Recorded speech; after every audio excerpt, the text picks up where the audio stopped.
The earliest copper artifacts discovered by archaeologists tell a story that begins not in grand workshops or bustling marketplaces, but in the quiet moments when ancient craftsmen first noticed the peculiar green-tinged stones scattered across the Anatolian highlands. These native copper nuggets, weathered from their original veins by millennia of geological processes, caught the attention of toolmakers who had already mastered the art of knapping flint and shaping obsidian. Unlike the brittle fracture patterns of stone, copper responded differently to percussion. It deformed rather than shattered, creating possibilities that would fundamentally alter human technological development. The earliest evidence of copper working appears in the archaeological record around 5500 BC at sites across Anatolia and the Balkans. At Kayonu Tepesi in southeastern Turkey, archaeologists uncovered copper beads, pins, and small tools that show clear signs of cold hammering techniques. The craftsmen who created these objects discovered that repeated striking with stone hammers could flatten and shape copper without the need for heat, though the metal would become brittle and require annealing, a process they would later master through careful observation of how fire affected the material's properties. These early copper workers operated within communities that were already experiencing significant social and economic transformations. The site of Çatalhöyük, occupied from approximately 7,100 to 5,700 BC, provides crucial insights into how specialized craft production began to reshape social relationships. The settlement's densely packed mud brick houses, accessed through roof openings rather than ground-level doors, housed families engaged in increasingly diverse economic activities. Archaeological evidence reveals distinct workshop areas where obsidian tools were manufactured, textiles were woven, and eventually copper objects were crafted. The layout of Çatalhöyük itself reflects the changing nature of social organization during this period. Unlike earlier hunter-gatherer camps where material possessions were typically limited and portable, the houses at Çatalhöyük contained elaborate wall paintings, plastered bull heads with actual horn cores, and increasingly sophisticated burial goods. The presence of specialized copper working tools in certain households suggests that metallurgical knowledge was not equally distributed throughout the community. Specific families or lineages appear to have controlled access to both the raw materials and the technical expertise required for metal production. Environmental pressures played a crucial role in driving these technological innovations. The period between 5,500 and 4,500 BC witnessed significant climate fluctuations that affected both agricultural productivity and resource availability. Paleoclimatic data from lake sediments and ice cores indicates that temperatures dropped noticeably around 5,200 BC. Creating what climatologists term the 5.2 kilo-year event. This cooling period reduced growing seasons across much of Europe and Western Asia, forcing communities to develop more efficient tools and weapons to maintain their subsistence strategies. The climate-driven stress on agricultural systems created new demands for durable, sharp-edged tools that could process plant materials more effectively than their stone predecessors. Copper awls proved superior to bone needles for leatherworking, while copper knives maintained their edges longer than obsidian blades when cutting fibrous plant materials. These practical advantages, combined with copper's malleability, made metal tools increasingly valuable as communities faced resource constraints. Trade networks expanded dramatically during this period, as communities sought access to copper sources. The metal's geological distribution meant that many settlements had to establish exchange relationships with groups living near copper deposits. Archaeological evidence from sites like Aybunar in Bulgaria, one of Europe's earliest copper mines, shows that mining operations were already underway by 5000 BC.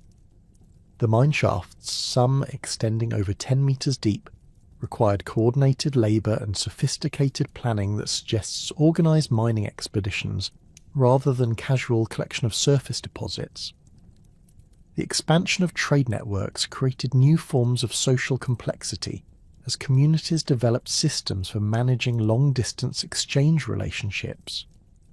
Standardized weights and measures began to appear at sites across the region, indicating that trade had become sufficiently regular to require consistent measurement systems. Copper objects themselves often served as trade goods, with distinctive regional styles suggesting that different communities developed their own metallurgical traditions while maintaining contact with neighbouring groups. The most dramatic evidence of emerging social stratification appears in the archaeological record at Varna, on Bulgaria's Black Sea coast. The Varna necropolis, dating to approximately 4600–4200 BC, contains some of the earliest evidence of systematic wealth accumulation in human history. The cemetery's most famous burial, known as Grave 43, contained the remains of a middle-aged male accompanied by over 990 gold objects totalling more than 1.5 kilograms of precious metal. The burial goods included a gold-hafted copper axe, gold appliques that once decorated clothing, and numerous gold ornaments that would have created a spectacular visual display. The Varna burials reveal a society where access to metal goods had become a primary marker of social status. The cemetery contains clear evidence of social ranking, with some graves containing elaborate assemblages of copper tools, gold ornaments and imported goods, while others held only simple pottery vessels or remained completely unaccompanied. The presence of cenotaphs, symbolic graves containing rich assemblages but no humana remains, suggests that some individuals had achieved such high status that their social position could be commemorated even in their absence. The technological knowledge required to produce the Varna grave goods indicates that metallurgical expertise had advanced significantly by this period. The copper axes found in the richest burials show evidence of both hammering and casting techniques, suggesting that craftsmen had discovered how to melt copper and pour it into moulds. This represented a major technological leap from the earlier cold hammering methods, requiring not only higher temperatures, but also the development of specialized furnaces and mould-making techniques. The gold objects from Varna demonstrate another crucial development, the recognition of precious metals as distinct from utilitarian copper. While copper's value derived primarily from its functional advantages over stone tools, gold's appeal lay in its aesthetic properties and resistance to tarnishing. The elaborate gold diadems, bracelets and clothing appliques found in the richest graves served no practical function, but created powerful visual symbols of their owner's elevated status. Population pressures contributed to the intensification of metallurgical production during this period. Archaeological surveys indicate that settlement density increased significantly across southeastern Europe and Anatolia between 5,500 and 4,500 BC.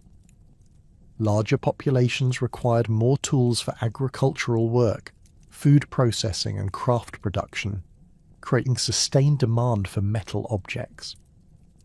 The increased scale of production is evident in the archaeological record through the appearance of larger copper-working installations and greater quantities of metallurgical debris at settlement sites. The social implications of these demographic changes extended beyond simple supply and demand relationships. Larger communities required more complex systems of social organisation, including mechanisms for allocating resources, resolving disputes, and coordinating collective activities. The control of metallurgical production became one avenue through which ambitious individuals could accumulate power and influence within their communities. Evidence from sites like Hermangia in Romania and Karanovo in Bulgaria shows that copper-working communities developed increasingly sophisticated settlement patterns during this period. Houses were arranged around central courtyards, where communal activities, including metalworking, took place. The positioning of workshops near community centres suggests that metallurgical activities had acquired social significance beyond their purely economic functions. The technological innovations of this period extended beyond metallurgy to encompass related crafts and industries. The development of high-temperature furnaces for copper smelting contributed to advances in pottery production, as ceramicists learned to achieve higher firing temperatures and create more durable vessels. The same communities that pioneered copper working often produced distinctive pottery styles that spread through trade networks, creating archaeological horizons that help researchers track cultural connections across vast geographic areas. Regional variations in copperworking techniques began to emerge as different communities developed their own approaches to metallurgy. The Balkans became known for sophisticated casting techniques, while Anatolian craftsmen excelled in the production of decorative copper objects with intricate surface treatments. These regional specializations created complementary trade relationships as communities exchanged their distinctive products for goods produced elsewhere. The period's technological developments also influenced military organization and conflict patterns. Copper weapons, while not dramatically superior to their stone counterparts in terms of cutting ability, offered significant advantages in terms of durability and repairability. A damaged copper spear point could be reforged, while a broken obsidian blade required complete replacement. This practical consideration became increasingly important as communities invested more resources in military equipment and needed to maintain their arsenals over extended periods. The technological foundations established during the earliest copperworking period created the conditions for unprecedented social experiments in southeastern Europe. Between 4,500 and 4,000 BC, the fertile river valleys and coastal plains of the Balkans witnessed the emergence of settlements that dwarfed anything previously seen in prehistoric Europe.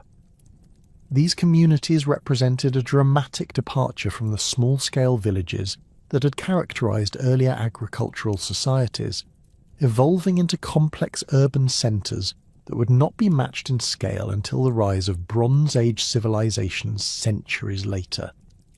The Cucuteni Tripilia culture, spanning territories across modern-day Romania, Moldova and Ukraine, achieved population densities that challenged conventional assumptions about prehistoric demographic limits. Archaeological investigations at Talianki, located in central Ukraine, revealed a settlement covering over 335 hectares, with an estimated population of 15,000 inhabitants at its peak around 4,100 BC. The site's layout, reconstructed through magnetometer surveys and excavation, shows over 1,600 individual structures arranged in concentric rings around a central plaza. Each ring contained specialized quarters where different craft activities took place, with metallurgy, pottery production, and textile manufacturing occupying distinct sectors of the settlement. The houses themselves reflected the sophisticated planning that characterized these mega-settlements. Built using a distinctive wattle and daub technique with timber frameworks, the structures typically measured 12 meters in length and contained multiple rooms with specialized functions. Ground floors served as workshops and storage areas, while upper levels provided living quarters for extended families. Archaeological evidence indicates that many houses contained purpose-built kilns for pottery firing, suggesting that ceramic production had become a household-level industry rather than a specialized craft practiced by a few individuals. The pottery produced by Cucuteni Tripilia craftsmen represents one of prehistoric Europe's most sophisticated ceramic traditions.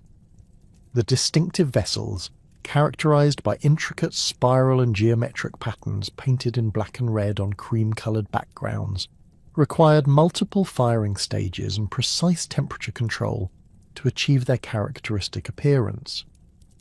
The complexity of the decoration suggests that pottery had transcended its purely functional origins to become a medium for artistic expression and cultural identity.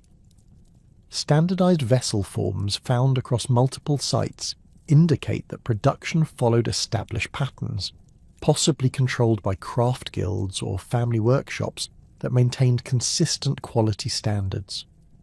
The scale of pottery production at these settlements was enormous. Excavations at Nebolivka in Ukraine uncovered pottery kilns capable of firing hundreds of vessels simultaneously, while refuse deposits contain millions of ceramic fragments representing thousands of complete vessels. The sheer quantity of pottery debris suggests that ceramic production had become industrialized to a degree not seen elsewhere in prehistoric Europe. Chemical analysis of clay sources indicates that raw materials were transported from quarries located up to 50 kilometers away, requiring organized procurement systems and possibly specialized transport teams. Concurrent with the fluorescence of the Cucuteni Tripilia settlements, the Black Sea coastal regions witnessed the emergence of the Varna culture, which would achieve metallurgical innovations that surpassed contemporary developments elsewhere in the world. The Varna necropolis, already mentioned for its spectacular grave goods, represents only one component of a broader cultural complex that transformed the Black Sea into Europe's premier centre for precious metalworking. The technical expertise demonstrated in Varna gold objects required not only advanced smelting capabilities, but also sophisticated understanding of alloy composition and metalworking techniques. The gold artifacts from Varna display a level of craftsmanship that indicates generations of accumulated expertise. The famous gold diadem from Grave 4, weighing over 200 grams, consists of multiple components joined using techniques that required precise temperature control and timing.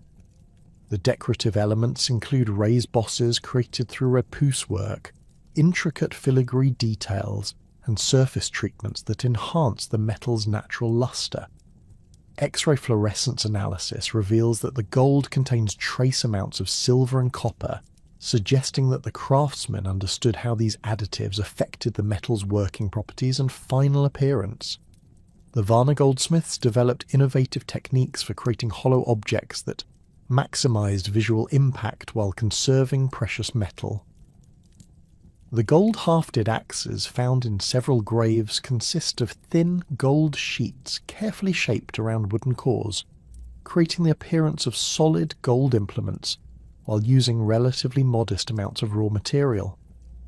This approach demonstrates not only technical sophistication, but also economic calculation, as the craftsmen balanced aesthetic requirements against material constraints. Beyond the famous cemetery, the broader Varna culture encompassed numerous settlements where everyday metallurgical activities took place. At Dranculac, located on Bulgaria's northern coast, archaeologists uncovered workshops containing crucibles, tuyères, and slag deposits that indicate regular copper and gold processing. The workshop areas were positioned near the settlement's periphery, possibly to minimize fire risks to residential areas, but remained integrated into the community's daily activities rather than being isolated in specialized industrial zones. The expansion of metallurgical expertise across the Balkans created trade networks that connected communities separated by hundreds of kilometers. Copper sources in the Carpathian Mountains supplied raw materials to workshops throughout southeastern Europe, while finished objects moved in the opposite direction, carrying technological innovations and stylistic influences to distant markets. The Ibunar copper mine in Bulgaria expanded its operations significantly during this period, with archaeological evidence indicating that mining shafts reached depths of over 20 meters and required sophisticated timber support systems to prevent collapse. Trade routes extended far beyond the immediate copper-producing regions, connecting Balkan metallurgical centres with communities across the Aegean and Mediterranean. Obsidian from Gyali and Milos continued to flow northward, while Balkan copper objects appeared in contexts as distant as the Po Valley and southern France. The movement of these goods required organised transport systems and established exchange relationships that could guarantee safe passage through multiple territorial boundaries. The social implications of these expanded trade networks were profound. Communities that controlled key routes or resource sources accumulated wealth and influence that translated into political power. At Pietrel in Romania, excavations revealed a settlement where certain households possessed disproportionate quantities of imported goods, including Aegean shells, Carpathian copper, and exotic stone materials from distant sources. The distribution pattern suggests that these families served as intermediaries in long-distance trade, accumulating wealth through their control of exchange relationships. The increasing complexity of trade relationships required new forms of social organisation and record-keeping. While writing systems would not appear in Europe for several millennia, communities developed other methods for tracking obligations and exchange relationships. Standardized weights made from polished stone appear at numerous sites, indicating that trade had become sufficiently regular to require consistent measurement systems.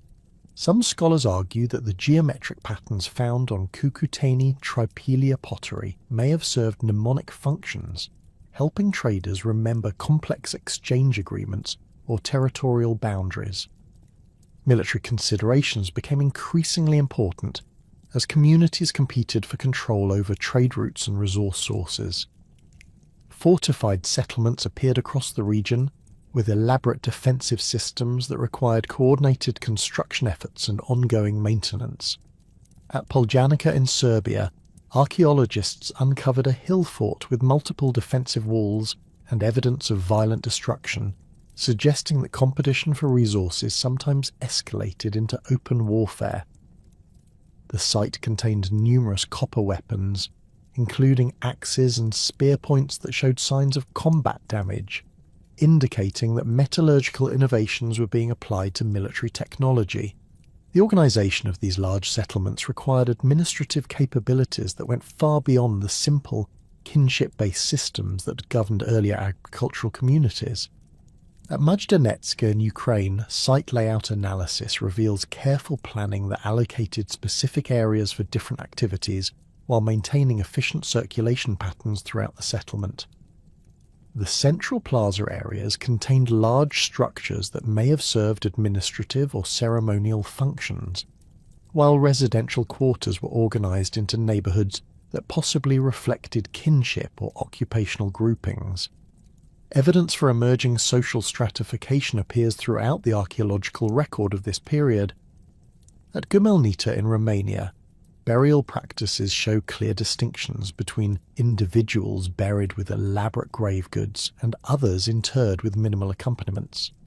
The richest graves contained not only local copper and gold objects, but also imported materials that demonstrated the deceased's participation in long-distance trade networks.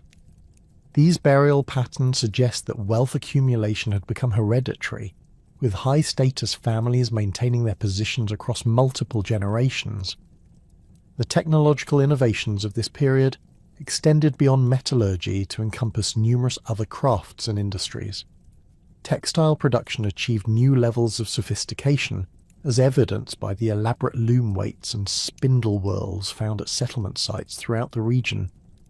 Chemical analysis of textile impressions on pottery indicates that flax cultivation had become widespread, providing raw materials for linen production that complemented the wool obtained from domesticated sheep and goats.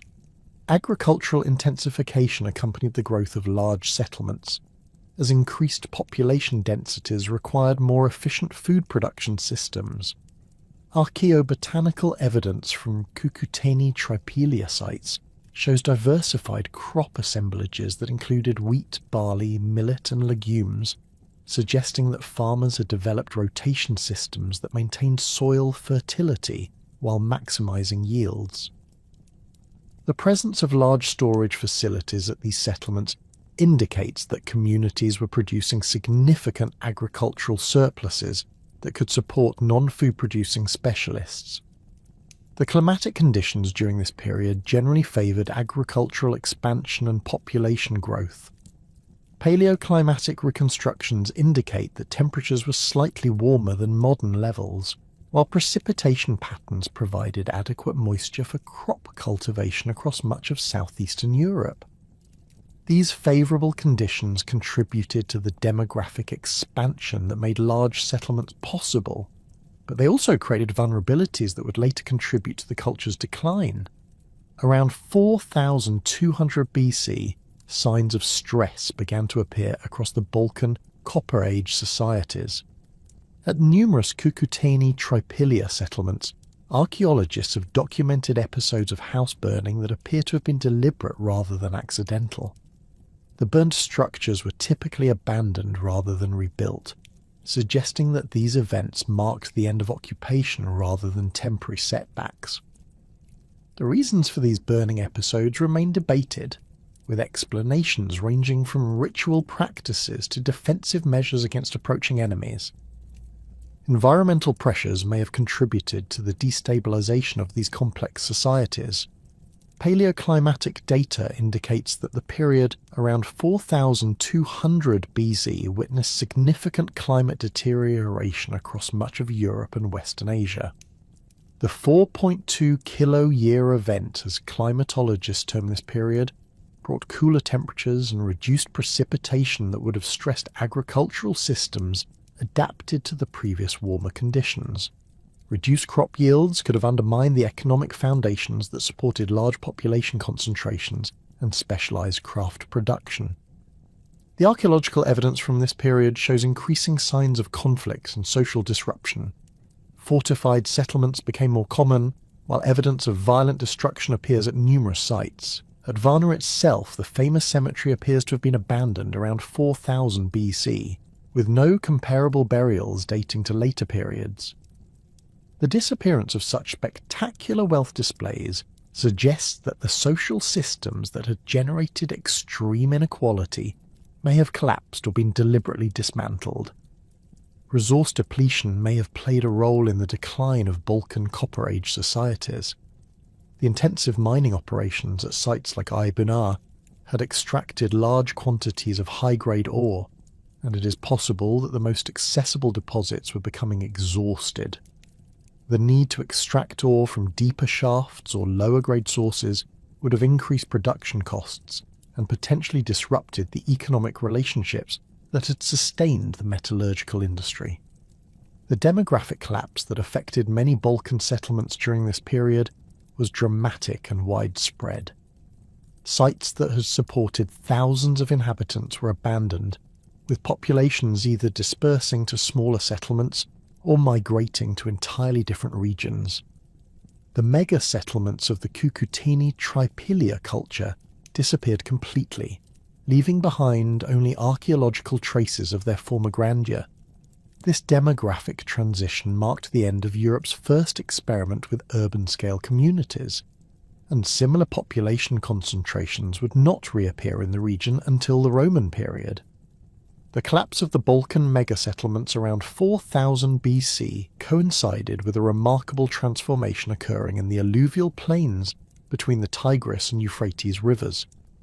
While European communities grappled with demographic decline and social fragmentation, Mesopotamian societies were embarking on an entirely different trajectory that would establish the world's first true urban centres.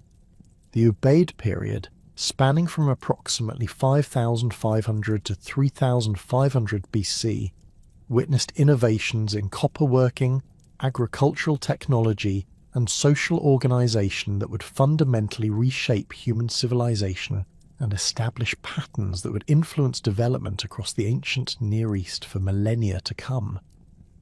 The earliest Ubaid settlements emerged in the marshlands of southern Mesopotamia, where communities like Eridu began as modest farming villages but gradually evolved into complex proto-urban centres.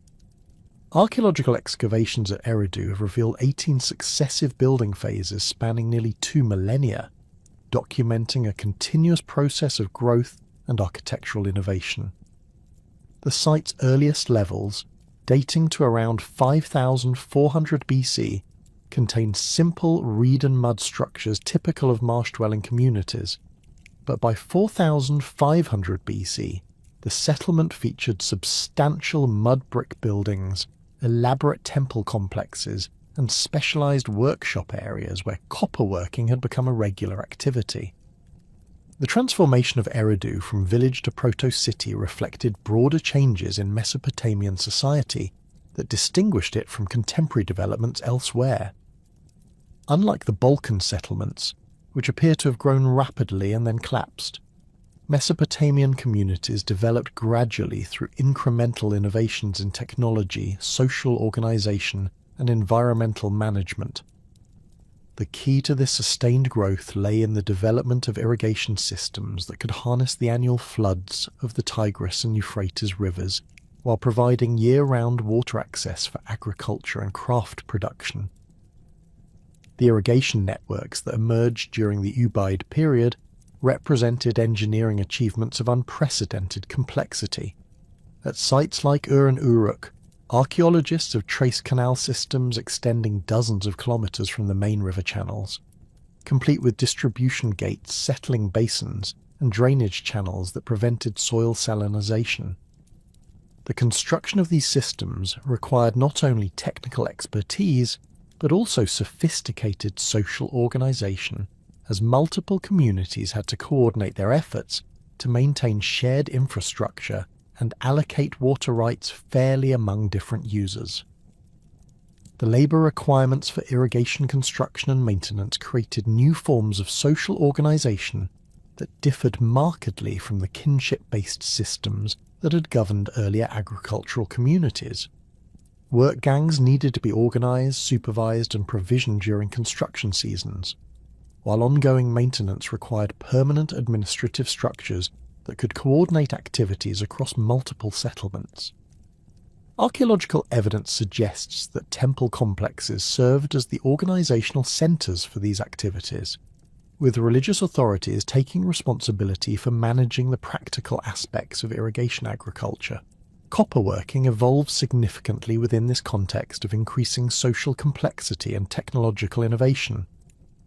The Ubaid period witnessed the establishment of specialised workshops at sites like Eridu, Ur, and Tel El Ouaili, where craftsmen developed new techniques for smelting, casting, and finishing metal objects. These workshops were typically located near temple complexes, suggesting that metallurgical production had acquired religious significance beyond its purely economic functions. The association between metalworking and religious authority would become a defining characteristic of Mesopotamian civilization, with temples serving as centres for technological innovation and craft specialization. The copper objects produced in these workshops displayed technical sophistication that surpassed contemporary work elsewhere in the Near East. Excavations at Ur have yielded copper axes, chisels and ornamental objects that show evidence of advanced casting techniques, including the use of complex moulds that could produce objects with intricate surface details. The craftsmen had mastered the art of controlling metal composition, creating bronze-like alloys by adding arsenic or tin to copper, which produced harder and more durable tools than pure copper alone. The workshop areas at these sites reveal the scale and organisation of Ubaid metallurgical production. At Tel Es-Sawan in central Mesopotamia, archaeologists uncovered a copper-working installation that included multiple furnaces, extensive slag deposits, and hundreds of finished and partially completed objects. The workshop's layout suggests that production followed standardized procedures, with different areas designated for specific stages of the manufacturing process. Raw materials were processed in one sector, while casting, finishing and quality control took place in adjacent areas under the supervision of master craftsmen. The demand for copper objects during the Ubaid period extended far beyond utilitarian tools to encompass a wide range of decorative and ceremonial items. Temple inventories, reconstructed from later cuneiform texts but likely reflecting earlier practices, included copper vessels, figurines, and architectural elements that served religious functions. The famous copper relief from the Ubaid temple at Ur, dating to around 3500 BC, depicts a lion-headed eagle grasping two stags, demonstrating the sophisticated artistic capabilities that Mesopotamian metalworkers had achieved by the end of this period. The expansion of copper working created new demands for raw materials that could not be satisfied by local sources. Mesopotamia's alluvial plains contained no metal deposits, forcing communities to establish trade relationships with copper-producing regions in Anatolia, the Zagros Mountains, and the Arabian Peninsula. These trade networks became increasingly complex during the Ubaid period, with archaeological evidence indicating regular contact between Mesopotamian settlements and communities hundreds of kilometers away.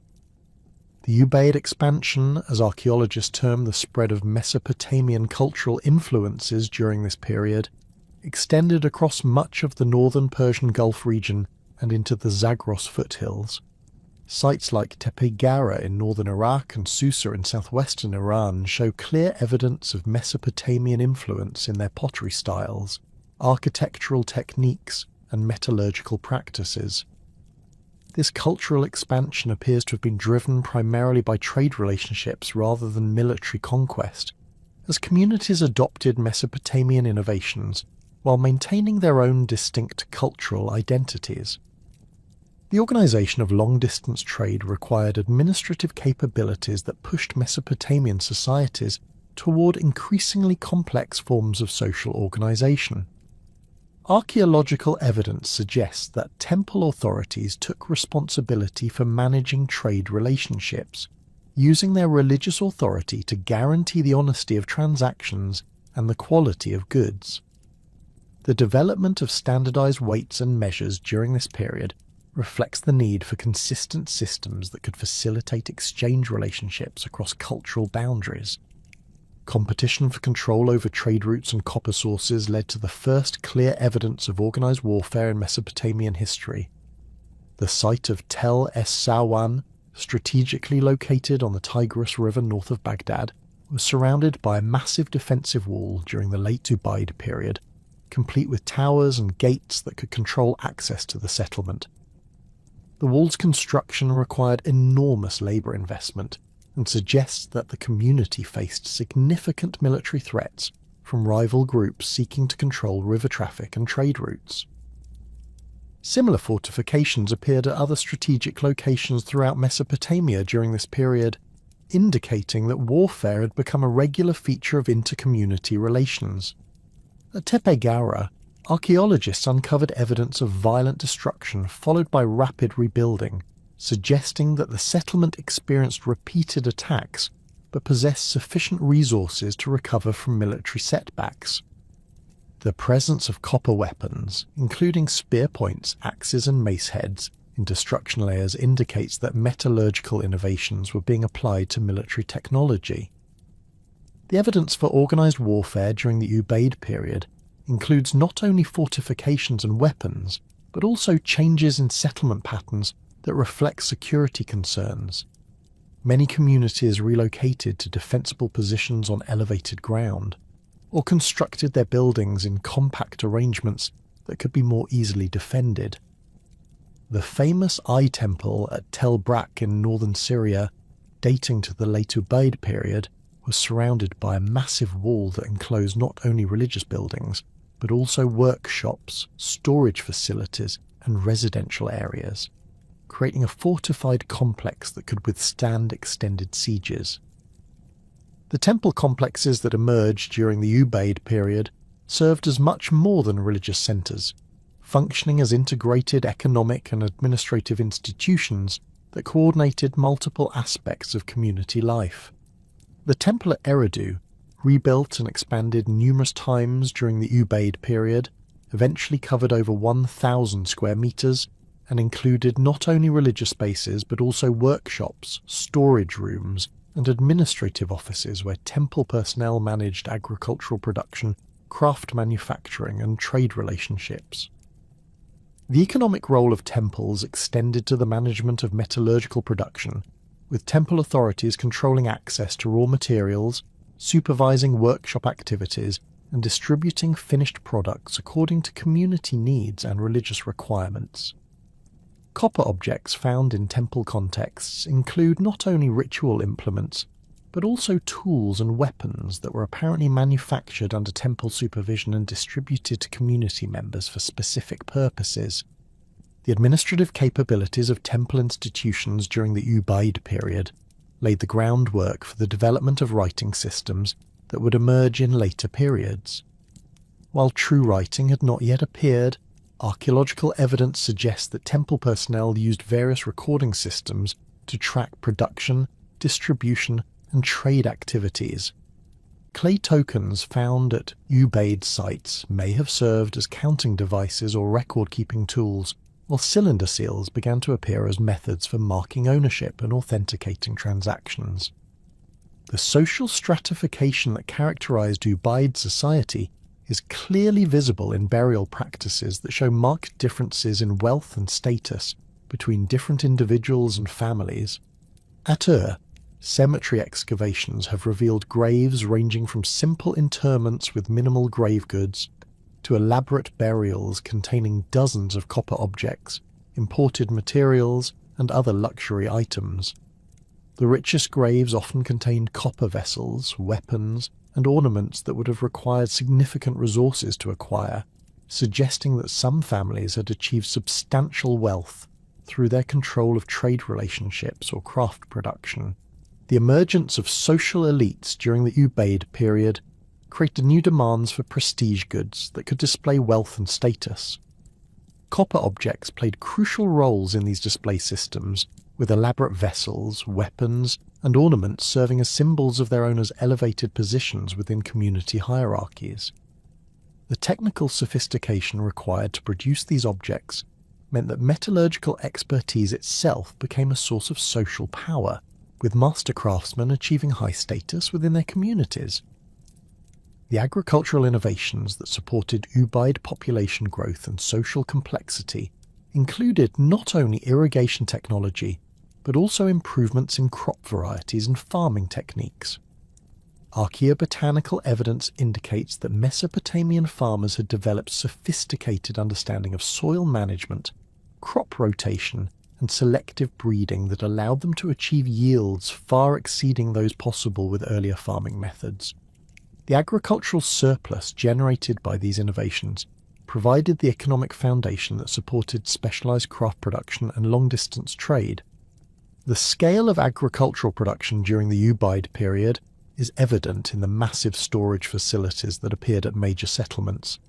At Uruk, archaeologists have uncovered granaries capable of storing thousands of tons of grain, while administrative texts from later periods suggest that temple institutions managed agricultural production on an industrial scale. The ability to accumulate and redistribute agricultural surplus gave temple authorities enormous economic power that they used to support craft specialists, maintain trade relationships, and fund construction projects. The environmental management required for sustained irrigation agriculture created new forms of technical expertise that influenced other aspects of Mesopotamian technology.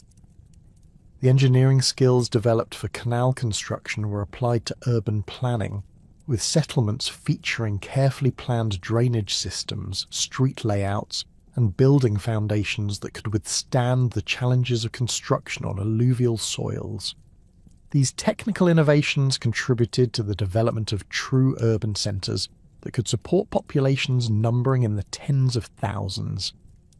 By the end of the Ubaid period, around 3500 BC, Mesopotamian communities had established the technological, social, and economic foundations that would support the emergence of the world's first urban civilizations. The innovations in copper working, irrigation technology, and social organization that characterized this period created new possibilities for human achievement that would be realized in the subsequent Uruk period, when Mesopotamian cities would grow to unprecedented size and complexity, establishing patterns of urban life that would influence human development for millennia to come. The technological and social innovations that had transformed Mesopotamian society during the Ubaid period created ripple effects that extended far beyond the alluvial plains of the Tigris and Euphrates. As Mesopotamian cities consolidated their control over regional trade networks and developed increasingly sophisticated metallurgical techniques, communities across Anatolia found themselves positioned at the intersection of expanding commercial relationships that would fundamentally reshape the ancient world. The strategic location of Anatolia, bridging Europe and Asia while controlling access between the Black Sea and Mediterranean basins, made its settlements crucial intermediaries in the copper trade that was becoming the backbone of interregional exchange. The site of Troy, perched on a limestone ridge overlooking the Dardanelles Strait, emerged during this period as one of Anatolia's most significant commercial centres. The earliest levels of Troy III, dating to approximately 3500 BC, reveal a fortified settlement covering roughly 9,000 square metres, protected by massive stone walls that incorporated sophisticated architectural techniques borrowed from both European and Near Eastern traditions. The settlement's builders constructed these fortifications using carefully fitted limestone blocks weighing several tons each, requiring coordinated labour efforts and engineering expertise that reflected the community's growing wealth and strategic importance. The houses within Troy demonstrate the prosperity that maritime commerce was bringing to Anatolian communities. Unlike the simple rectangular structures that characterized most contemporary settlements, Trojan buildings featured complex multi-room layouts with stone foundations supporting timber-framed upper stories. Archaeological excavations have revealed hearths equipped with sophisticated ventilation systems, storage areas designed for bulk commodities, and workshop spaces where copper objects were manufactured using techniques that combined local traditions with innovations imported from distant regions. The metallurgical workshops at Troy produced objects that display remarkable technical sophistication, including copper axes with complex hafting systems, ornamental pins with intricate decorative elements, and vessels that required advanced understanding of metal flow and cooling rates.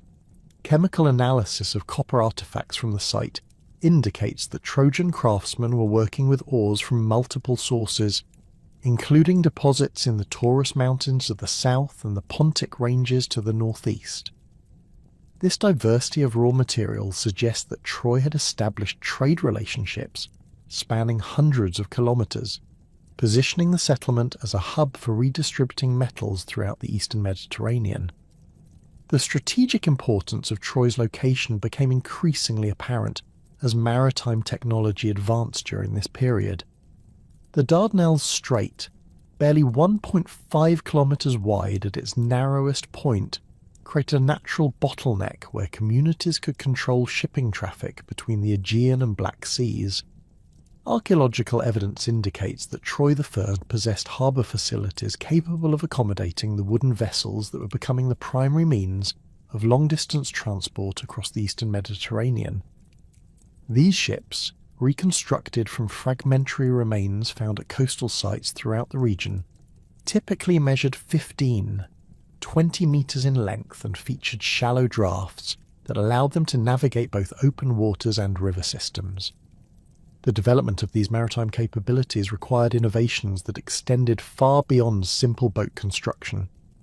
Navigational techniques had to be developed that could guide vessels across open water without modern instruments, relying instead on careful observation of celestial movements, wind patterns, and coastal landmarks. Archaeological evidence from sites like Polyokni on Lemnos and Thermae on Lesbos suggests that coastal communities were establishing networks of signal fires and landmark structures that could guide navigators through dangerous passages during both day and night conditions. The expansion of maritime trade created new demands for harbour infrastructure that transformed coastal settlements throughout the region. At Liman Tepe on the Turkish coast, archaeologists have uncovered stone-built quays and breakwater systems dating to this period, complete with mooring posts and storage facilities designed for handling bulk cargoes. The construction of these installations required engineering expertise that combined knowledge of local tidal patterns with understanding of stoneworking techniques derived from both architectural and metallurgical traditions. The prosperity generated by maritime commerce attracted the attention of communities throughout Anatolia, leading to the establishment of numerous settlements positioned to take advantage of expanding trade opportunities. At Beysa Sultan in southwestern Anatolia, excavations have revealed a substantial settlement that emerged around 3200 BC, featuring defensive walls, large storage buildings, and workshop areas where copper objects were produced for export to coastal markets. The site's pottery assemblages include vessels clearly designed for transport and storage, with standardized capacities that suggest the development of systematic trading relationships. The most spectacular evidence of Anatolian prosperity during this period comes from the Arslan Tepe complex in eastern Turkey, where archaeological investigations have revealed one of the ancient world's earliest examples of monumental architecture associated with centralized political authority. The site's main building, constructed around 3350 BC, covered over 1,000 square meters and featured elaborate decorative elements including wall paintings, carved stone reliefs, and architectural details that required skilled craftsmen working under centralized direction. The Arslan Tepe complex represents a fundamental transformation in Anatolian social organization, marking the transition from kinship-based communities to hierarchical societies capable of mobilizing large-scale labor forces for construction projects. The building's layout included administrative areas equipped with clay seal impressions and standardized storage vessels, suggesting that the site's rulers had developed bureaucratic systems for managing economic activities across their territories. These administrative innovations parallel developments occurring in Mesopotamian cities, but adapted to local conditions and cultural preferences. The evidence for centralized control at Arslan Tepe extends beyond architecture to encompass the management of metallurgical production on an unprecedented scale. Workshop areas within the complex contained furnaces capable of processing large quantities of copper ore, along with molds for producing standardized tool types that could be distributed throughout the region. Chemical analysis of slag deposits indicates that the site's metal workers were processing ores from multiple sources simultaneously, creating alloys with specific properties tailored for different applications. The administrative systems that emerged at Arslan Tepe included sophisticated methods for tracking production and distribution activities. Clay ceilings found throughout the complex bear impressions from cylinder seals depicting various animals, geometric patterns, and human figures that may have identified specific administrators or production units. The standardization of these ceiling systems suggests that Arslan Tepe's rulers had developed bureaucratic procedures that could manage complex economic relationships across extended territories. The concentration of wealth and power at sites like Arslan Tepe created new forms of social stratification that are clearly visible in the archaeological record. Elite burials from this period contain assemblages of copper objects, imported materials, and luxury goods that demonstrate the enormous resources that successful leaders could accumulate. At Alaka Hoyuk, north of Ankara, royal tombs dating to around 2500 BC contained copper and bronze vessels, weapons decorated with precious metals, and ceremonial standards that would have served as symbols of political authority during public ceremonies. The weapons found in these elite contexts reveal the military dimensions of emerging political competition in Anatolia. Copper and bronze axes, maces, and spear points show evidence of actual combat use, while their elaborate decorative elements suggest that they also served ceremonial functions during peacetime. The standardization of weapon types across multiple sites indicates that Anatolian communities were developing common military technologies, possibly through shared training traditions or alliance relationships. The expansion of Anatolian political entities led to increasing competition for control over trade routes and resource sources, creating conflicts that are documented in destruction layers at numerous sites throughout the region. At Kultepe, excavations have revealed evidence of violent destruction around 2700 BC, followed by rebuilding that incorporated stronger defensive features and different architectural styles. The destruction debris contained numerous copper weapons and arrowheads, suggesting that the site had been captured through military assault rather than abandoned voluntarily.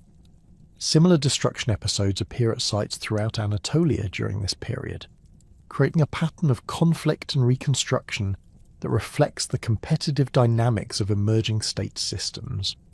At Kanesh, one of Anatolia's most important commercial centres, multiple destruction levels document repeated episodes of warfare that disrupted trade activities, but never completely eliminated the site's commercial importance. The resilience of these trading centres demonstrates the economic value of maintaining commercial relationships, even during periods of political instability. The diplomatic relationships that developed between Anatolian polities created new forms of interregional cooperation that complemented the competitive dynamics of trade and warfare. Archaeological evidence suggests that communities established formal alliance systems that could provide mutual support during military crises while facilitating commercial relationships during peacetime. Standardized pottery styles and metallurgical techniques that appear simultaneously at distant sites may reflect these diplomatic connections, as allied communities shared technological innovations and cultural practices. The influence of Anatolian commercial networks extended far beyond the immediate region, connecting communities across the eastern Mediterranean with resource sources and markets in both Europe and the Near East. Copper objects produced in Anatolian workshops have been found at sites throughout the Aegean, while Mesopotamian cylinder seals appear in Anatolian contexts, demonstrating the extensive reach of these trade relationships. The movement of these goods required sophisticated logistical capabilities that could coordinate shipping schedules, manage currency exchanges, and resolve disputes between merchants from different cultural backgrounds. The technological innovations that supported this expansion of trade included developments in metallurgy that produced increasingly sophisticated copper alloys. Anatolian craftsmen discovered that adding specific amounts of arsenic, tin, or antimony to copper could create metals with enhanced hardness, corrosion resistance, or working properties. These innovations required careful experimentation with ore sources and smelting techniques, suggesting that metallurgical knowledge was becoming increasingly specialized and closely guarded by master craftsmen. The social implications of these technological advances extended beyond simple improvements in tool quality to encompass fundamental changes in economic relationships and political power. Communities that controlled access to advanced metallurgical techniques could produce superior weapons and tools, giving them significant advantages in both military conflicts and commercial competition. The concentration of technical expertise at major centres like Aslan Tepe and Troy created dependencies that smaller communities had to navigate carefully to maintain their access to essential metal goods. The environmental challenges that affected Anatolian communities during this period included both natural disasters and human-induced changes that influenced settlement patterns and economic activities. Volcanic eruptions in central Anatolia deposited ash layers that are visible in archaeological contexts, while climate fluctuations affected agricultural productivity and water availability. These environmental pressures contributed to the competitive dynamics that characterized the period, as communities competed for access to the most productive agricultural areas and reliable water sources. The population growth that accompanied economic prosperity created new pressures on agricultural systems that required innovative solutions. Archaeological evidence indicates that Anatolian communities developed terracing systems, irrigation networks, and intensive cultivation techniques that could support larger populations than had been possible with earlier farming methods. These agricultural innovations required coordinated labour efforts and technical expertise that paralleled the organisational capabilities being developed for metallurgical production and long-distance trade. The cultural exchanges that resulted from expanded trade relationships introduced new artistic traditions, religious practices, and technological innovations that transformed Anatolian society. Pottery styles, architectural techniques, and decorative motifs that originated in distant regions were adapted to local preferences and conditions, creating hybrid cultural forms that reflected the cosmopolitan character of major trading centres. These cultural innovations contributed to the development of distinctive Anatolian identities that would influence the region's development for centuries to come. While Anatolian trading centres flourished as intermediaries in the expanding Mediterranean copper networks, the communities along the Nile River were developing their own distinctive approaches to metallurgy and social organisation that would ultimately surpass their contemporaries in both scale and sophistication.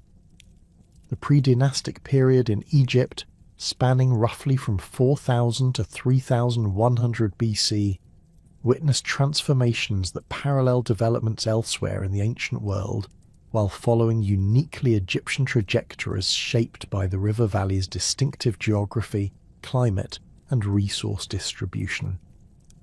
The earliest evidence of systematic copper exploitation in Egypt appears in the archaeological record around 3800 BC, when communities in Upper Egypt began organising expeditions to the eastern desert's copper deposits.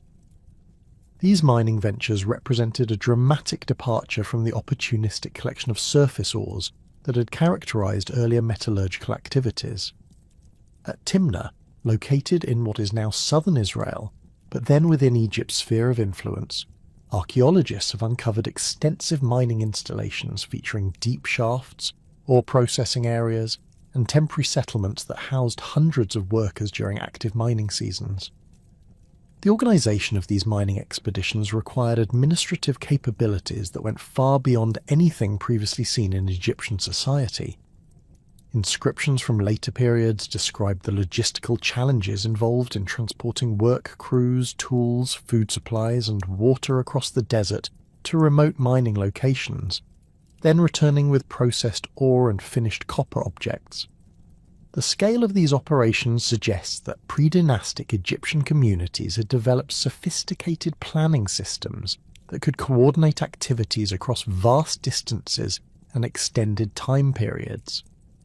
The copper deposits of the eastern desert presented both opportunities and challenges that shaped Egyptian metallurgical development.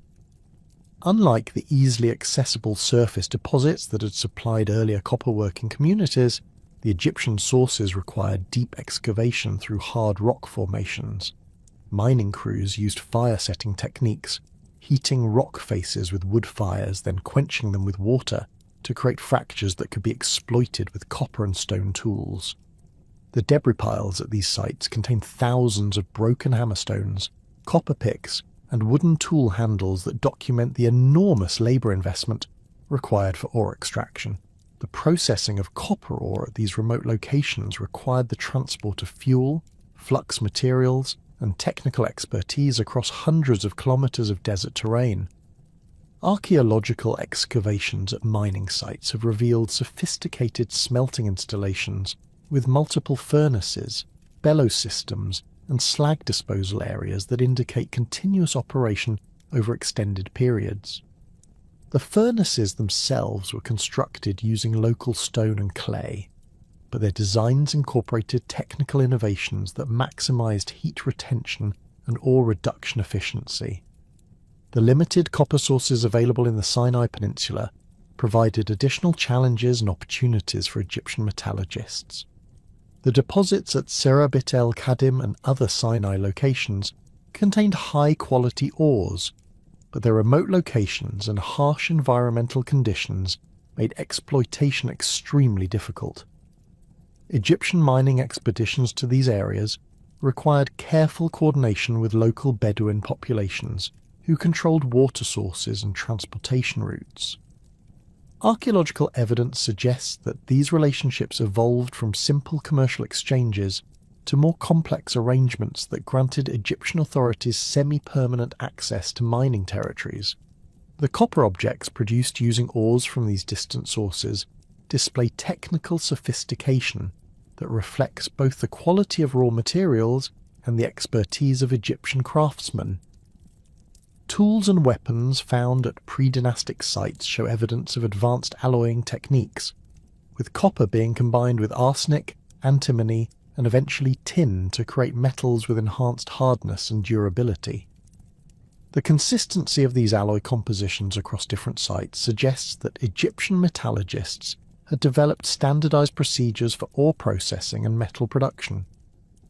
The role of copper tools in Egyptian construction projects became increasingly important as communities undertook more ambitious architectural endeavours. The mastaba tombs that emerged during the Gurzean period required precision cutting of stone blocks, excavation of underground chambers, and installation of heavy architectural elements that would have been impossible without metal tools. At Hierakonpolis, excavations of elite tombs have revealed copper chisels, saws, and drilling equipment that show clear signs of use in stoneworking activities.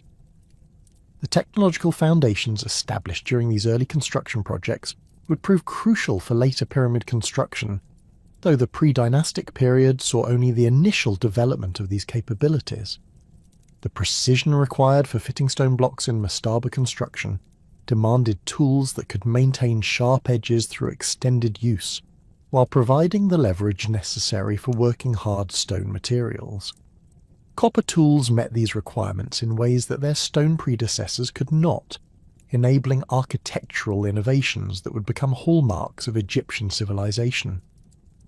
The social implications of these technological advances are clearly visible in the burial practices that characterized pre-dynastic Egyptian society. The distribution of copper objects in grave contexts reveals increasingly complex social hierarchies, with elite individuals being interred with assemblages of metal tools, weapons, and ornaments that demonstrated their elevated status. At Nakada, cemetery excavations have revealed graves containing dozens of copper objects alongside pottery, ivory carvings, and imported materials that reflect the deceased's participation in long-distance trade networks. The emergence of regional power centres during this period created competitive dynamics that drove further innovations in metallurgy and military technology. Hierakonpolis, located in Upper Egypt near the First Cataract, developed into a major political and commercial centre whose rulers controlled access to Nubian gold sources and eastern desert copper deposits. The site's impressive archaeological remains include elaborate tombs, monumental architecture, and workshop areas where copper objects were produced on an industrial scale. Competition between Hierakonpolis and other regional centres, particularly Nakada in central Upper Egypt, created demands for superior weapons and military equipment that pushed metallurgical innovation in new directions. Copper mace heads, axes, and spear points from this period show evidence of sophisticated heat treatment techniques that enhanced their hardness and durability. The standardization of weapon designs across different sites suggests that military technology was becoming systematized, possibly through formal training programs or alliance relationships between allied communities. The gradual process of political unification that would culminate in the establishment of the First Pharaonic dynasty around 3100 BC was facilitated by the military advantages that superior copper weapons provided to successful rulers. Archaeological evidence from sites throughout Upper Egypt documents episodes of violent conflict during the late pre-dynastic period, with destruction layers containing numerous copper weapons and evidence of defensive preparations. The communities that emerged victorious from these conflicts typically possessed larger quantities of metal weapons and more sophisticated metallurgical capabilities than their defeated rivals. The role of copper weaponry in establishing centralized authority extended beyond simple military superiority to encompass the symbolic and ceremonial functions that metal objects served in Egyptian society. The famous Noma palette commemorating the unification of Upper and Lower Egypt depicts the pharaoh wielding a mace that would have been made from copper or bronze. The ceremonial significance of metal weapons made them essential elements in the regalia of Egyptian rulers, who used them to demonstrate their divine authority and military prowess during public ceremonies.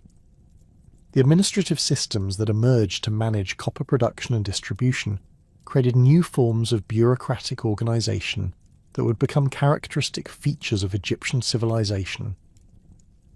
Temple complexes served as centers for coordinating mining expeditions, processing raw materials, and distributing finished products according to religious and political priorities. The priests and administrators who managed these activities developed record-keeping systems that tracked production quantities, worker assignments, and distribution schedules with unprecedented precision. The integration of copper production with religious institutions reflected the sacred significance that Egyptians attributed to metallurgical processes. The transformation of raw ore into finished metal objects was understood as a divine act of creation that paralleled the cosmic processes through which the gods had created the world. This religious dimension of metallurgy gave temple authorities enormous influence over technological development and innovation, as they controlled access to both the practical knowledge and the sacred rituals required for successful metal production. The expansion of Egyptian influence during the late pre-dynastic period created new demands for copper objects that could serve diplomatic and commercial functions in addition to their military and ceremonial roles. Egyptian copper tools and weapons appear in archaeological contexts throughout the eastern Mediterranean and Nubia, demonstrating the extent of trade relationships that Egyptian rulers had established. These commercial connections provided access to raw materials, luxury goods, and technological innovations that enhanced Egypt's metallurgical capabilities. The environmental challenges that affected copper production included both the harsh conditions at remote mining sites and the broader climatic changes that influenced agricultural productivity and population distribution. The eastern desert's extreme temperatures, limited water sources, and difficult terrain made mining operations dangerous and expensive, requiring careful planning and substantial resource investment. Climate fluctuations during the late pre-dynastic period affected Nile flood patterns, creating agricultural stresses that influenced the political dynamics of unification. The technological innovations that emerged from Egyptian copperworking included advances in furnace design, bellows systems, and temperature control that would influence metallurgical development throughout the ancient world. Egyptian craftsmen developed techniques for achieving the high temperatures required for bronze production, creating alloys that were superior to pure copper in both hardness and corrosion resistance. These innovations required careful experimentation with fuel types, furnace construction, and airflow management that demonstrated sophisticated understanding of metallurgical principles. The workforce organization required for large-scale copper production created new forms of labor specialization that transformed Egyptian society. Mining expeditions required not only skilled miners and metallurgists, but also support personnel including guards, transport workers, food preparers, and administrative staff. The coordination of these diverse activities required management systems that could allocate resources efficiently while maintaining security and productivity in challenging environments. The influence of copper technology on Egyptian artistic development is evident in the sophisticated decorative objects that appeared during the pre-dynastic period. Copper vessels, ornaments, and ceremonial objects display artistic sophistication that reflects both technical mastery and aesthetic innovation. The malleability of copper allowed craftsmen to create complex forms and surface decorations that would have been impossible with stone or ceramic materials, contributing to the development of distinctive Egyptian artistic traditions. The strategic importance of controlling copper sources influenced Egyptian foreign policy and territorial expansion during the unification period. The establishment of permanent Egyptian presence in the Sinai Peninsula and Eastern Desert required military expeditions, diplomatic negotiations, and administrative systems that could maintain control over distant territories. These territorial acquisitions provided the resource base that would support the monumental construction projects and military campaigns of the early dynastic period. The legacy of pre-dynastic Egyptian copperworking extended far beyond the immediate technological achievements to encompass fundamental innovations in social organization, political administration, and cultural development that would characterize Egyptian civilization for millennia. The administrative systems developed for managing mining operations and metallurgical production provided models for governing complex state institutions, while the military advantages gained through superior copper weapons enabled the political unification that created the world's first unified territorial state. While Egyptian rulers consolidated their control over copper sources in the Eastern Desert and Sinai Peninsula, an equally remarkable but fundamentally different civilization was emerging in the floodplains of the Indus River system. The Harappan civilization, spanning territories across modern-day Pakistan and northwestern India, developed urban planning concepts and metallurgical standardization that surpassed contemporary achievements elsewhere in the ancient world. Unlike the monument-building pharaohs of Egypt or the temple-centered administrators of Mesopotamia, the Harappan people created cities that prioritize functional efficiency, public health, and systematic organization over monumental display. The earliest Harappan settlements emerged around 3300 BC in the fertile alluvial plains, where the Indus River and its tributaries deposited rich sediments during annual floods. At Harappa itself, located in the Punjab region, archaeologists have uncovered evidence of planned urban development that began with the careful selection of elevated ground that could remain habitable during flood seasons, while maintaining access to river transport and agricultural areas. The site's founders constructed massive brick platforms that raised the city's core areas several meters above the surrounding plain, creating a foundation that could support dense urban construction while providing protection from seasonal flooding. The urban planning principles that governed Harappan city construction represented innovations that would not be matched in sophistication until the Roman period. At Mohenjo-Daro, the civilization's largest known city, excavations have revealed a grid-patterned street system with major thoroughfares running north-south and east-west, intersected by smaller lanes that provided access to residential blocks. The main streets measured up to 10 meters in width, sufficient for wheeled traffic and large animal caravans, while maintaining consistent orientations that facilitated navigation and maximized air circulation during the intense summer heat.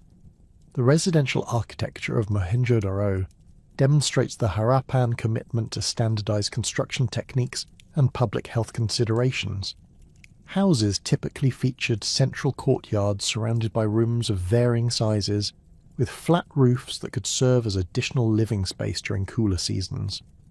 The buildings were constructed using standardized fired bricks that measured precisely 7 hours, 14 minutes and 28 centimeters in ratio, creating modular construction elements that could be combined in various configurations while maintaining structural integrity.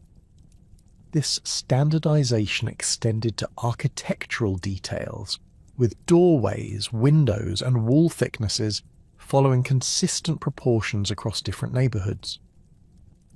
The most remarkable feature of Harappan urban planning was the sophisticated drainage and sanitation system that served every neighborhood within the major cities. Each house connected to covered drains that ran beneath the streets, carrying wastewater away from residential areas to collection points outside the city walls. The drains themselves were constructed using carefully fitted brick channels with removable stone covers that allowed for cleaning and maintenance. Inspection chambers at regular intervals permitted workers to clear blockages and monitor water flow, while settling tanks removed solid waste before liquid effluent was discharged into agricultural areas. The construction and maintenance of these drainage systems required administrative capabilities that could coordinate activities across entire urban populations. Archaeological evidence suggests that Harappan authorities established standardized procedures for waste disposal, water management, and street cleaning that were enforced throughout their territories. The uniformity of sanitation infrastructure across different Harappan cities indicates that these procedures were systematically implemented, rather than developed independently by each community. The metallurgical workshops that served Harappan cities displayed the same commitment to standardization and quality control that characterized other aspects of their civilization. At Harappa, excavations have uncovered specialized metalworking areas containing furnaces designed for copper smelting, casting installations equipped with standardized molds, and finishing workshops where tools and ornaments received final surface treatments. The workshops were positioned near the city's periphery to minimize fire hazards while remaining integrated with residential and commercial districts through this street network. The copper tools produced in these workshops demonstrate remarkable consistency in design, dimensions, and manufacturing quality. Harappan axes, chisels, knives, and spear points follow standardized patterns that appear with minimal variation at sites separated by hundreds of kilometers. This standardization suggests that Harappan craftsmen worked according to established specifications that were maintained through formal training systems or guild organizations that could ensure consistent quality across different production centers. Chemical analysis of Harappan copper objects reveals sophisticated understanding of alloy composition and its effects on tool performance. The craftsmen regularly produced bronze by adding tin to copper in proportions that optimized hardness and durability for specific applications. Agricultural tools typically contained lower tin percentages that maintain the malleability needed for field repairs, while weapons and cutting implements incorporated higher tin concentrations that enhanced edge retention and impact resistance.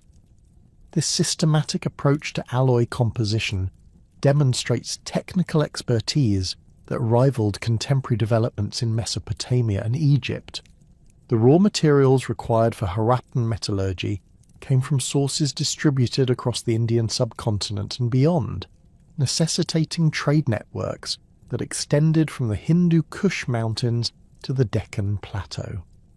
Copper ores were transported from deposits in Rajasthan and Baluchistan, while tin sources in Afghanistan supplied the materials needed for bronze production.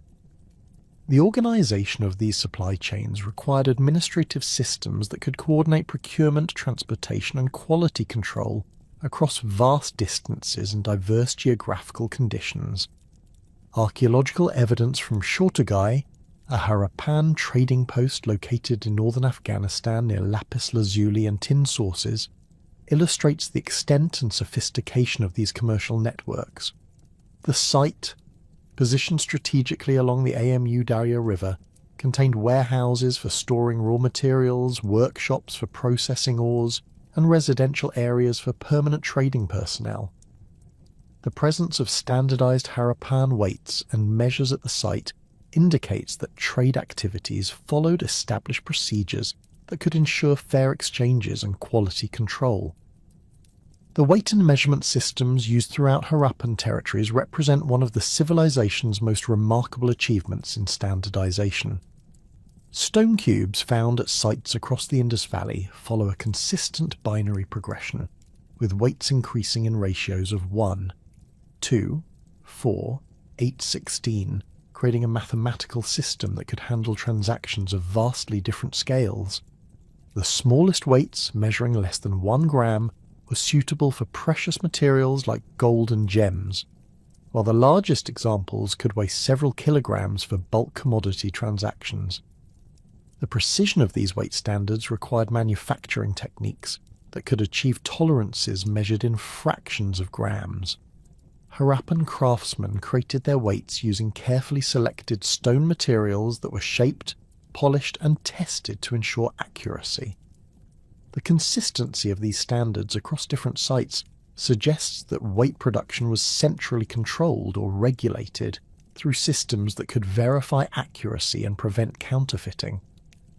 This level of standardization implies administrative capabilities that could maintain consistent commercial practices across territories spanning over 1 million square kilometers. The evidence for centralized authority in Harappan society extends beyond weight standards to encompass numerous aspects of urban planning and industrial production.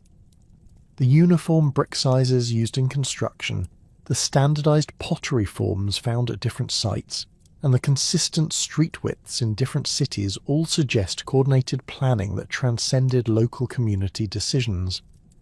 However, Unlike contemporary civilizations in Egypt and Mesopotamia, Harappan society appears to have achieved this coordination without the monumental architecture or elaborate burial practices that typically indicate the presence of powerful rulers. The absence of palaces, temples, or royal tombs in Harappan cities has led archaeologists to propose various theories about the nature of political organization in this civilization. Some scholars suggest that authority was distributed among merchant guilds or craft organizations that could coordinate economic activities without requiring centralized political control. Others propose that religious or ideological systems provided the social cohesion necessary for maintaining consistent practices across different communities. The undeciphered Harappan script remains a crucial obstacle to understanding these political arrangements. The Harappan writing system appears on thousands of seals, pottery vessels, and bronze objects found throughout their territories, but despite decades of scholarly effort, the script remains undeciphered. The symbols, typically arranged in short sequences of 3 to 7 characters, appear to combine pictographic elements with more abstract signs that may represent phonetic values or grammatical markers. The brevity of most inscriptions suggests they may have served administrative functions, possibly recording ownership, quantities, or transaction details related to trade and production activities. The seals themselves provide important insights into Harappan administrative systems and commercial practices. Carved from steatite and fired to create durable surfaces, these seals feature distinctive animal motifs including bulls, elephants, rhinoceroses, and mythical creatures that may have identified specific merchants, workshops, or administrative offices. The seals were used to mark clay tags attached to trade goods, creating a system for tracking ownership and authenticity during commercial transactions. The widespread distribution of identical seal designs across different Harappan sites indicates that these marking systems were recognized and accepted throughout their territories. The administrative applications of sealing technology extended to the management of metallurgical production and distribution. Copper ingots found at Harappan sites often bear seal impressions that may have indicated their source, quality grade, or intended destination. This marking system would have enabled administrators to track metal supplies through complex distribution networks, while ensuring that materials met established quality standards. The presence of sealed copper objects in residential contexts suggests that metal goods were distributed according to systematic procedures rather than simple market transactions.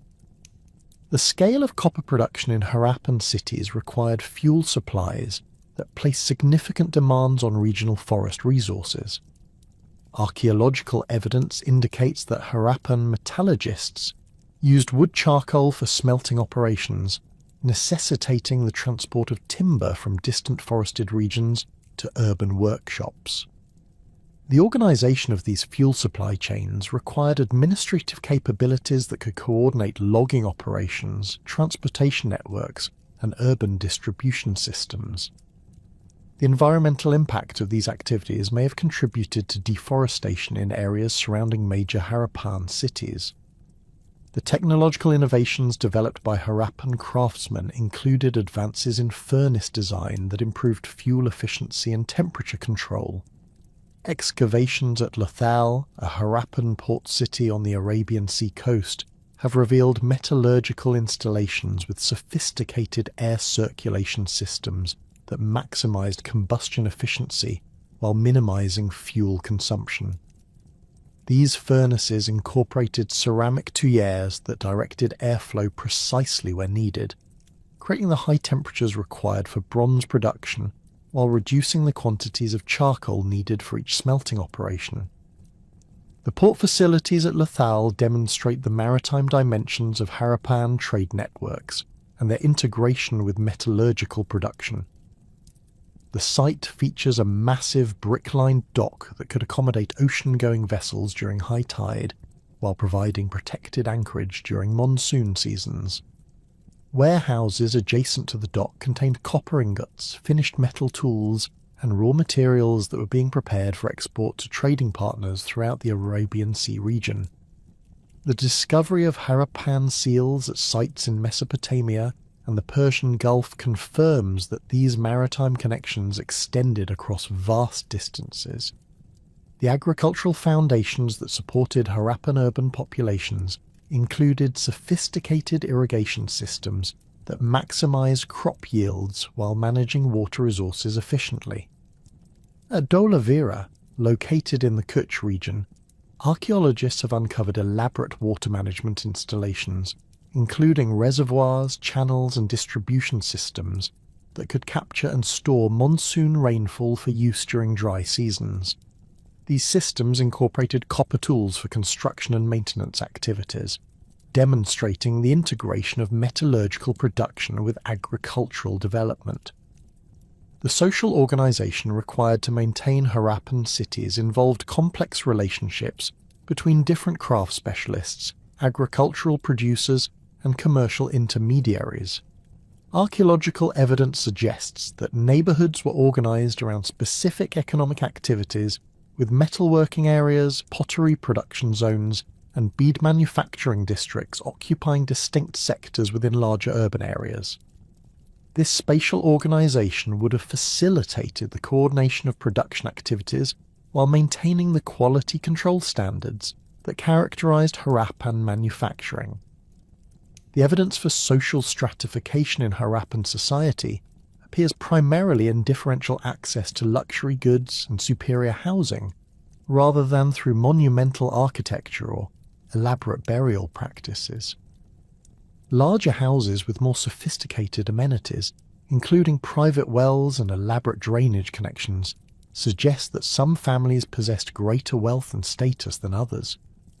However, the absence of extreme disparities in grave goods or residential architecture indicates that Harappan society maintained relatively egalitarian social structures compared to contemporary civilizations elsewhere. The decline of Harappan civilization around 1900 BC remains one of archaeology's most puzzling problems, with various theories proposing climate change, river system alterations, or invasion by external groups as potential explanations. The archaeological evidence shows gradual abandonment of major cities rather than sudden destruction, suggesting that environmental or economic pressures may have made urban life unsustainable. The sophisticated metallurgical traditions and urban planning innovations developed by the Harappans would influence subsequent South Asian civilizations, though their specific achievements would not be matched until much later periods. The copper and bronze objects that represent the final phase of Harappan metallurgy show declining quality and reduced standardization, suggesting that the administrative systems that had maintained consistent production standards were breaking down. This deterioration in metallurgical quality parallels other evidence for social and economic disruption during the civilization's final centuries, when the remarkable achievements in urban planning and technological standardization that had characterized Harappan society for nearly a millennium gradually disappeared from the archaeological record. The sophisticated urban achievements of the Harappan civilization represented one trajectory of Copper Age development, but across the vast expanses of Europe, entirely different patterns were emerging that would fundamentally reshape the continent's cultural and technological landscape. While Harappan cities maintained their remarkable standardization through centralized administrative systems, European communities were experiencing a period of unprecedented mobility and cultural exchange that would distribute copperworking knowledge across distances that dwarfed even the extensive Harappan trade networks. The bell beaker phenomenon, beginning around 2800 BC, represents one of prehistory's most remarkable examples of rapid cultural transmission across vast geographical distances. Within the span of just a few centuries, a distinctive material culture characterized by bell-shaped pottery vessels, copper daggers, stone wrist guards, and standardized ornamental sets appeared simultaneously across territories stretching from the Iberian Peninsula to the British Isles, from the Rhine Valley to the western Mediterranean islands. This cultural package did not spread through gradual diffusion from neighbouring communities, but appeared suddenly at sites separated by thousands of kilometres, suggesting organised migration movements that carried both people and technological knowledge across the European continent. The pottery vessels that gave this culture its archaeological designation were far more than simple containers.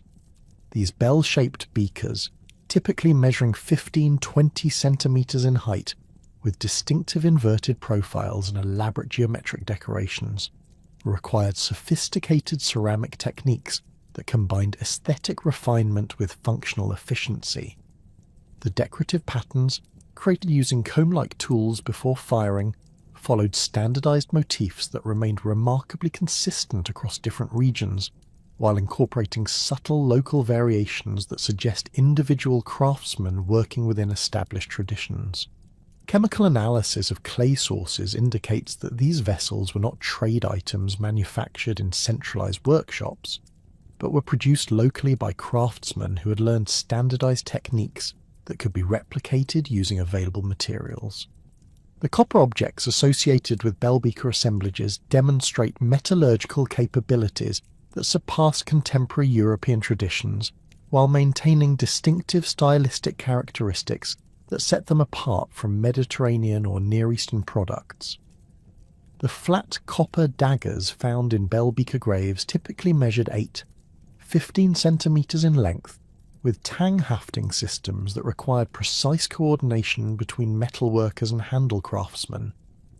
These weapons were not crude imitations of foreign prototypes, but represented sophisticated understanding of copper's working properties and the mechanical requirements for effective edge weapons. The manufacturing techniques used for bell beaker copper objects required knowledge that extended beyond simple hammering and annealing to encompass casting methods that could produce complex shapes with consistent quality. At sites like Los Millares in southeastern Spain, archaeologists have uncovered workshops containing stone moulds designed for producing standardized dagger forms, along with crucibles and furnace installations that could achieve the temperatures necessary for reliable casting operations. The workshop's organization suggests that production followed systematic procedures that could maintain quality control while meeting demand from communities across extensive territories. The stone wrist guards that form another characteristic element of bell beaker assemblages served practical functions related to archery, while also functioning as status symbols that identified their wearers' participation in shared cultural traditions. These rectangular stone plaques, typically measuring 12 centimetres in length and perforated with holes for leather fastenings, protected archers' forearms from bowstring impact during shooting. The careful shaping and polishing required for their manufacture, combined with their frequent inclusion in high-status burials, indicates that archery had acquired social significance that extended beyond simple hunting or warfare applications. The rapid spread of bell beaker material culture across Europe coincided with significant changes in settlement patterns and social organisation that suggest fundamental transformations in how communities organise their economic and political relationships.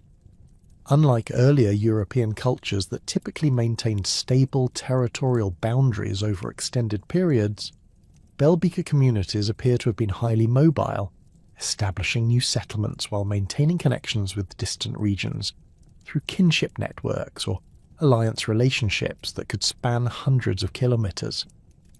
Archaeological evidence from sites like Amesbury in southern England demonstrates the international connections that characterised bell beaker society.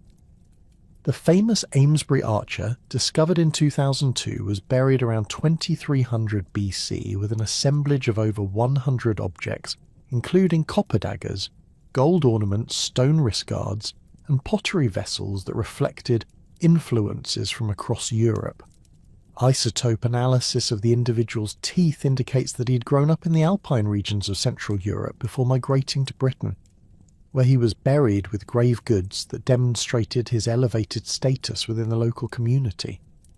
The presence of the earliest known gold objects in Britain within this burial suggests that bell beaker networks were transmitting not only copper working technology, but also access to precious metals from distant sources. The corded ware culture, which emerged slightly earlier than the bell beaker phenomenon around 2900 BC, played a crucial complementary role in transmitting copper technology across Central and Northern Europe through different mechanisms and social structures. Named for the distinctive cord-impressed decorations on their pottery, corded ware communities established settlements across territories stretching from the Rhine Valley to the Volga River, creating cultural connections that spanned the entire European continent from west to east. The pottery traditions that defined corded ware culture reflected technical innovations that combined functional efficiency with symbolic significance. The characteristic vessels, decorated with patterns created by pressing twisted cords into clay surfaces before firing, required careful timing and technical skill to achieve the sharp, regular impressions that characterize high-quality examples. The standardization of decorative motifs across vast distances suggests that pottery production followed established traditions that were transmitted through formal training systems or maintained through regular contact between distant communities. The copper objects associated with corded ware assemblages demonstrate technological capabilities that developed independently from bell beaker traditions, while achieving comparable levels of sophistication. Corded ware metal workers specialized in producing shaft-hole axes that required advanced casting techniques for creating the complex internal cavities needed for hafting. These axes, typically weighing 200-400 grams and measuring 12-18 centimeters in length, represented significant improvements over earlier European copper tools in terms of both effectiveness and durability. The production of shaft-hole axes required technological innovations that pushed European metallurgy in new directions. The casting process involved creating complex molds that could form both the external shape and the internal socket needed for handle insertion. Archaeological evidence from workshops in the Carpathian region shows that craftsmen developed sophisticated techniques using clay cores that could be positioned precisely within stone molds to create the required internal spaces. The consistency of dimensions and proportions across examples found at different sites indicates that production followed standardized specifications that were maintained across extensive territories. The distribution patterns of corded ware copper objects revealed trade networks that connected resource sources with consumption centers through complex exchange relationships. Copper ores from the Slovak ore mountains supplied raw materials for workshops throughout Central Europe, while finished axes and other tools moved in multiple directions according to demand patterns that reflected both practical needs and social preferences. The chemical signatures of copper sources can be traced through spectroscopic analysis, revealing supply chains that extended across political and cultural boundaries while maintaining consistent quality standards.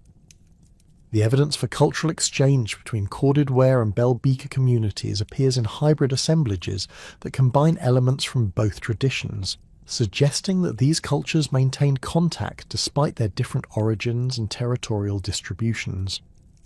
At sites along the Rhine Valley, archaeologists have discovered burials containing both cord-decorated pottery and bell-shaped beakers, along with copper objects that incorporate design elements from both traditions. These hybrid assemblages indicate that cultural boundaries were permeable and that technological innovations could cross between different social groups through marriage alliances, trade relationships, or other forms of interaction. The megalithic monuments that appeared across Atlantic Europe during this period demonstrate the organizational capabilities that copper-using communities had developed for coordinating large-scale construction projects. Sites like Stonehenge in England, Carnac in Brittany, and Newgrange in Ireland require the mobilization of hundreds of workers over extended periods, along with sophisticated planning that could coordinate the transport and positioning of massive stone blocks weighing several tons each. The construction of these monuments coincided with the spread of copper technology, suggesting connections between metallurgical innovation and the social developments that made monumental architecture possible. The relationship between megalithic construction and copper-using communities extends beyond simple chronological correlation to encompass evidence for the specialised tools and organisational systems required for monumental projects. At Stonehenge, archaeological investigations have revealed copper and bronze tools that were used for shaping sarsen stones and creating the precise joints required for the monument's trilithon structures. The tools show evidence of intensive use and frequent resharpening, indicating that metal implements had become essential equipment for stoneworking activities that would have been impossible with earlier technologies. The social organisation required for megalithic construction projects involved complex relationships between different communities that could contribute labour, materials and technical expertise to shared endeavours. Archaeological evidence suggests that monument construction drew participants from territories spanning hundreds of kilometres, with different groups contributing specialised knowledge or resources according to their particular capabilities. The coordination of these multi-community projects required leadership structures that could transcend local political boundaries while maintaining authority over extended construction periods. The astronomical alignments incorporated into many megalithic monuments demonstrate sophisticated understanding of celestial movements that required systematic observation over multiple generations. At Newgrange, the passage tomb's entrance is positioned so that sunlight penetrates the inner chamber only during the winter solstice, creating dramatic lighting effects that transform the monument's interior spaces.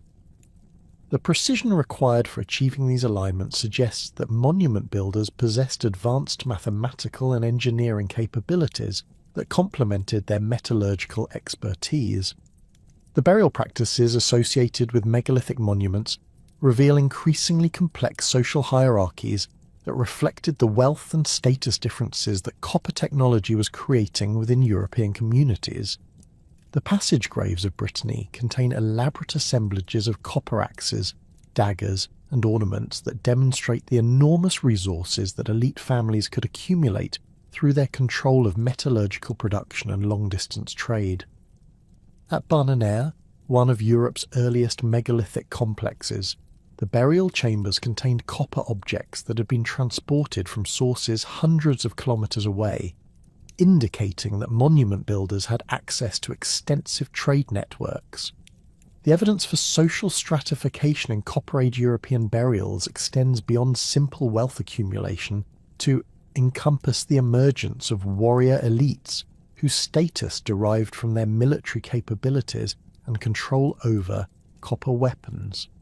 At Remedello in northern Italy, cemetery excavations have revealed graves containing elaborate assemblages of copper daggers, axes and halberds that were clearly designed for combat rather than ceremonial display. The weapons show evidence of use-wear patterns consistent with actual fighting, while their sophisticated metallurgy indicates that warrior groups had access to the finest products of contemporary metalworking technology. The warrior graves of this period often contain standardized sets of weapons and equipment that suggest the emergence of professional military classes with distinctive cultural identities. At Singen in southern Germany, a burial dating to around 2700 BC contained a copper dagger, stone wrist guard, and archery equipment that formed a coherent assemblage designed for mounted or mobile warfare. The grave's occupant had been buried with a complete warrior's kit that would have enabled effective participation in the raiding and territorial conflicts that were becoming increasingly common, as communities competed for control over copper sources and trade routes. The emergence of these warrior elites created new forms of political organisation that differed markedly from the kinship-based systems that had governed earlier European societies. Archaeological evidence suggests that successful warriors could accumulate followers and resources that enabled them to establish territorial control over areas spanning multiple traditional community boundaries. The fortified settlements that appeared across Europe during this period reflect these changing political dynamics, as communities sought protection from increasingly organised military threats, while maintaining access to the trade networks that supplied essential copper tools and weapons. The hill forts that emerged across temperate Europe during the later Copper Age, demonstrates sophisticated understanding of defensive architecture and strategic positioning that reflected the military innovations that copper weapons had made possible. At Maiden Castle in southern England, the earliest defensive earthworks date to around 2500 BC and incorporated multiple lines of ramparts and ditches that could channel attacking forces into killing zones where defenders could maximise the effectiveness of their copper-tipped spears and arrows. The fort's position on elevated ground provided commanding views over surrounding territories while controlling access to important trade routes. The construction of these defensive installations required engineering capabilities that combined military knowledge with sophisticated understanding of earth-moving techniques and structural engineering. The ramparts at sites like Hambledon Hill incorporated timber-reinforced construction that could withstand siege warfare while providing platforms for defenders to coordinate their responses to attacks. The scale of these projects indicates that communities could mobilise substantial labour forces for defensive construction while maintaining their agricultural and craft production activities. The competitive dynamics that drove hill fort construction also stimulated innovations in siege warfare and military technology that pushed metallurgical development in new directions. Copper-tipped arrows became increasingly common in archaeological contexts from this period, while specialised weapons like halberds and battle axes appeared in warrior graves across Europe. These weapons required advanced metallurgical techniques for creating strong, sharp edges that could penetrate defensive armour while maintaining structural integrity during combat. The evidence for organised warfare during the later Copper Age includes not only weapons and fortifications, but also skeletal remains that document the violence that was becoming endemic across much of Europe.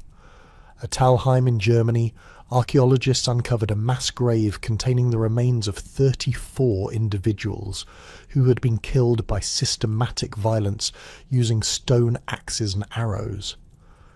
The victims included men, women, and children, suggesting that warfare had escalated beyond simple raids between warrior groups to encompass attacks on entire communities. The absence of copper weapons among the perpetrators indicates that access to metal technology could create decisive military advantages that determine the outcomes of these conflicts.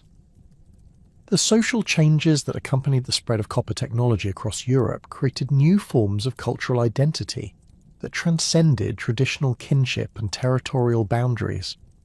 The standardized material culture assemblages that characterize both bell beaker and corded ware traditions suggest that individuals could maintain connections with distant communities through shared technological knowledge and cultural practices.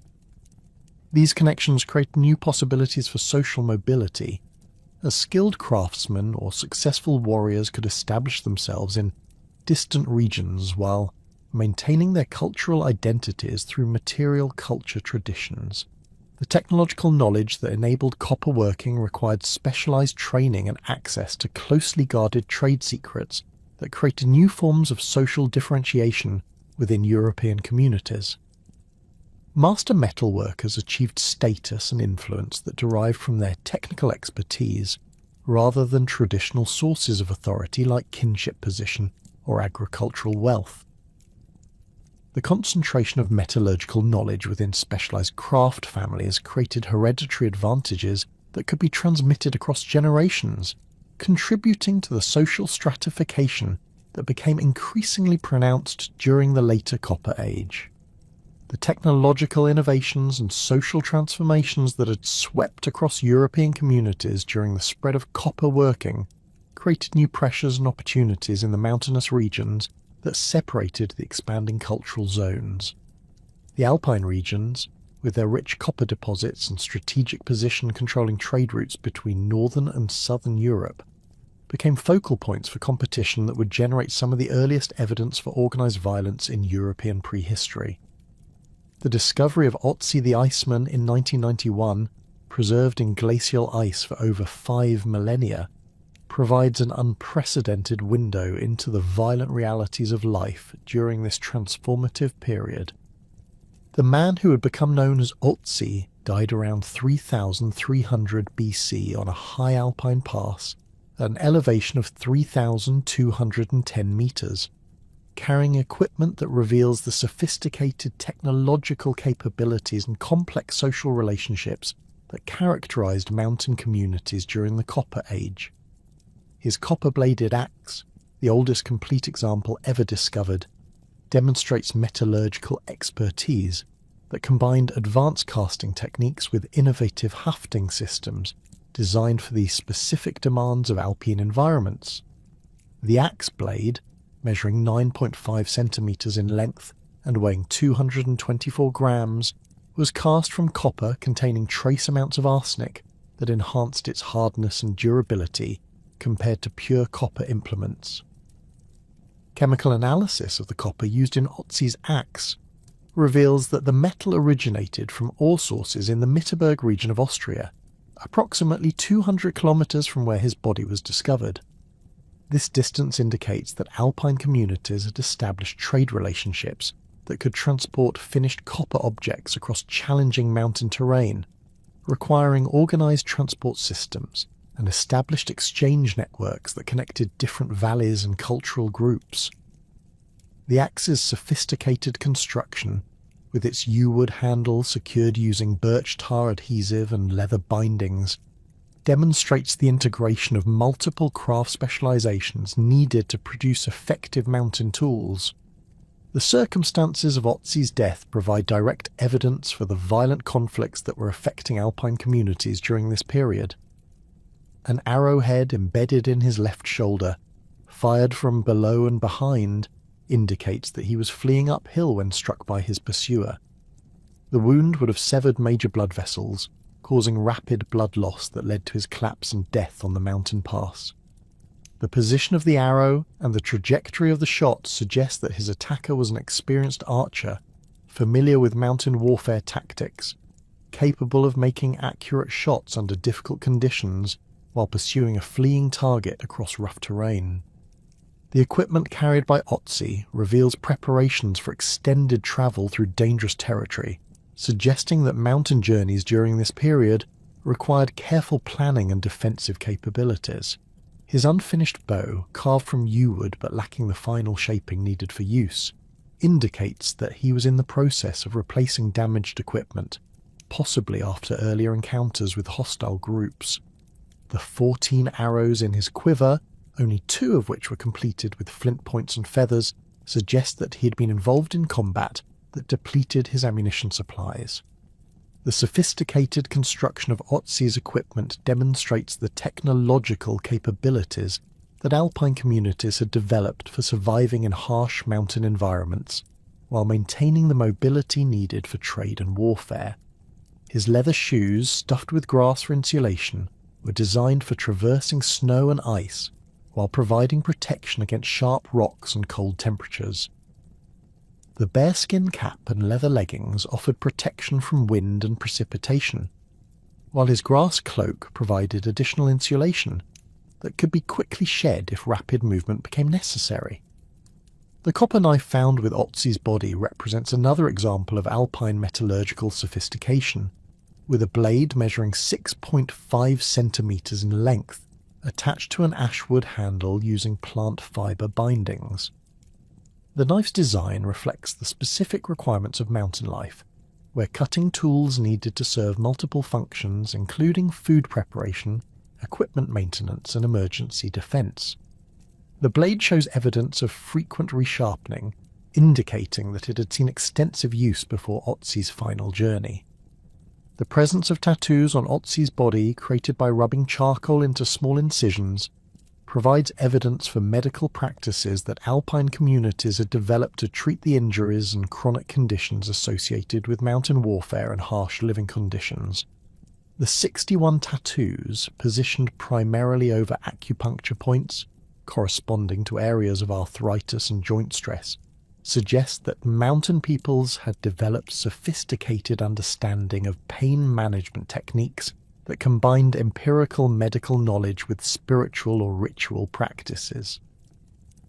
The food remains found in Otzi's stomach reveal the dietary strategies that enabled alpine communities to maintain themselves in environments where agricultural production was limited and uncertain. His final meal included einkorn wheat, red deer meat, and ibex fat, demonstrating access to both domesticated crops and wild game that required hunting skills adapted to mountain conditions. The presence of hop hornbeam pollen indicates that he had recently travelled through lower elevation forests, suggesting that his final journey involved movement between different ecological zones. The territorial conflicts that led to Otzi's death were part of broader patterns of violence that affected alpine regions during the transition from the 4th to 3rd millennium BC. Archaeological evidence from fortified settlements throughout the Alps indicates that communities were investing substantial resources in defensive preparations, constructing palisades, earthworks, and stone walls that could protect against organised attacks by rival groups. At Arbon-Blaiche in Switzerland, excavations have revealed a lakeside settlement surrounded by defensive structures that incorporated copper-tipped stakes and other metallurgical innovations designed to maximise defensive effectiveness. The competition for control over alpine copper sources created conflicts that extended beyond simple raids to encompass systematic attempts to dominate resource extraction and distribution networks. The Mitterberg mining complex in Austria, which supplied the copper for Otzi's axe, shows evidence of intensive exploitation during this period, with mining shafts extending over 100 metres into mountainsides and sophisticated ore processing installations that could handle large quantities of raw materials. The scale of these operations required coordinated labour forces and defensive capabilities that could protect valuable installations from attacks by competing groups. The evidence for organised violence in alpine regions includes not only individual cases like Otzi, but also mass casualty events that document the escalation of territorial conflicts during this period. At Aspern-Schletz in Austria, archaeologists uncovered the remains of over 60 individuals who had been killed during a systematic attack on their fortified settlement around 3300 BC. The victims showed evidence of traumatic injuries inflicted by copper axes, arrows, and blunt force weapons. While the absence of valuable objects from the site suggests that the attack was motivated by territorial conquest rather than simple raiding, the weapons technology that enabled these conflicts included innovations that adapted copper working techniques to the specific requirements of mountain warfare. Alpine copper axes typically featured longer handles and heavier heads than their lowland counterparts, providing the leverage needed for effective combat in rocky terrain where traditional weapons might be damaged by impact with stone surfaces. The hafting systems used for these weapons incorporated multiple binding techniques that could maintain integrity under the stress conditions of mountain combat. The development of specialised mountain warfare tactics is evident in the design of fortified positions that took advantage of alpine topography to maximise defensive advantages. At Stillfried in Austria, a hilltop settlement dating to this period incorporated multiple defensive lines that channeled attackers through narrow passages where defenders could concentrate their fire using copper-tipped arrows and spears. The positioning of these defences demonstrates sophisticated understanding of military engineering principles adapted to mountain conditions. The social organisation required for maintaining defensive installations and organising military expeditions in alpine environments created new forms of leadership that differed from the kinship-based systems that had governed earlier mountain communities. Archaeological evidence suggests that successful war leaders could accumulate followers and resources that enabled them to establish territorial control over entire valley systems, creating the first examples of centralised political authority in alpine regions. The long-distance trade relationships that supplied alpine communities with essential resources created vulnerabilities that could be exploited by hostile groups seeking to disrupt enemy supply lines. The high-altitude passes that provided the only practical routes for transporting goods between valleys became strategic choke points where small forces could intercept much larger trading expeditions. The isolated location where Otzi died suggests that he may have been attempting to use a little-known route to avoid such interception attempts. The equipment carried by Otzi includes items that demonstrate the international connections maintained by alpine communities despite the violent conditions that characterized the region. His copper axe blade contains trace elements that suggest knowledge of alloying techniques developed in distant regions, while the flint used for his arrowheads originated from sources in northern Italy, indicating that trade networks continued to function despite ongoing territorial conflicts.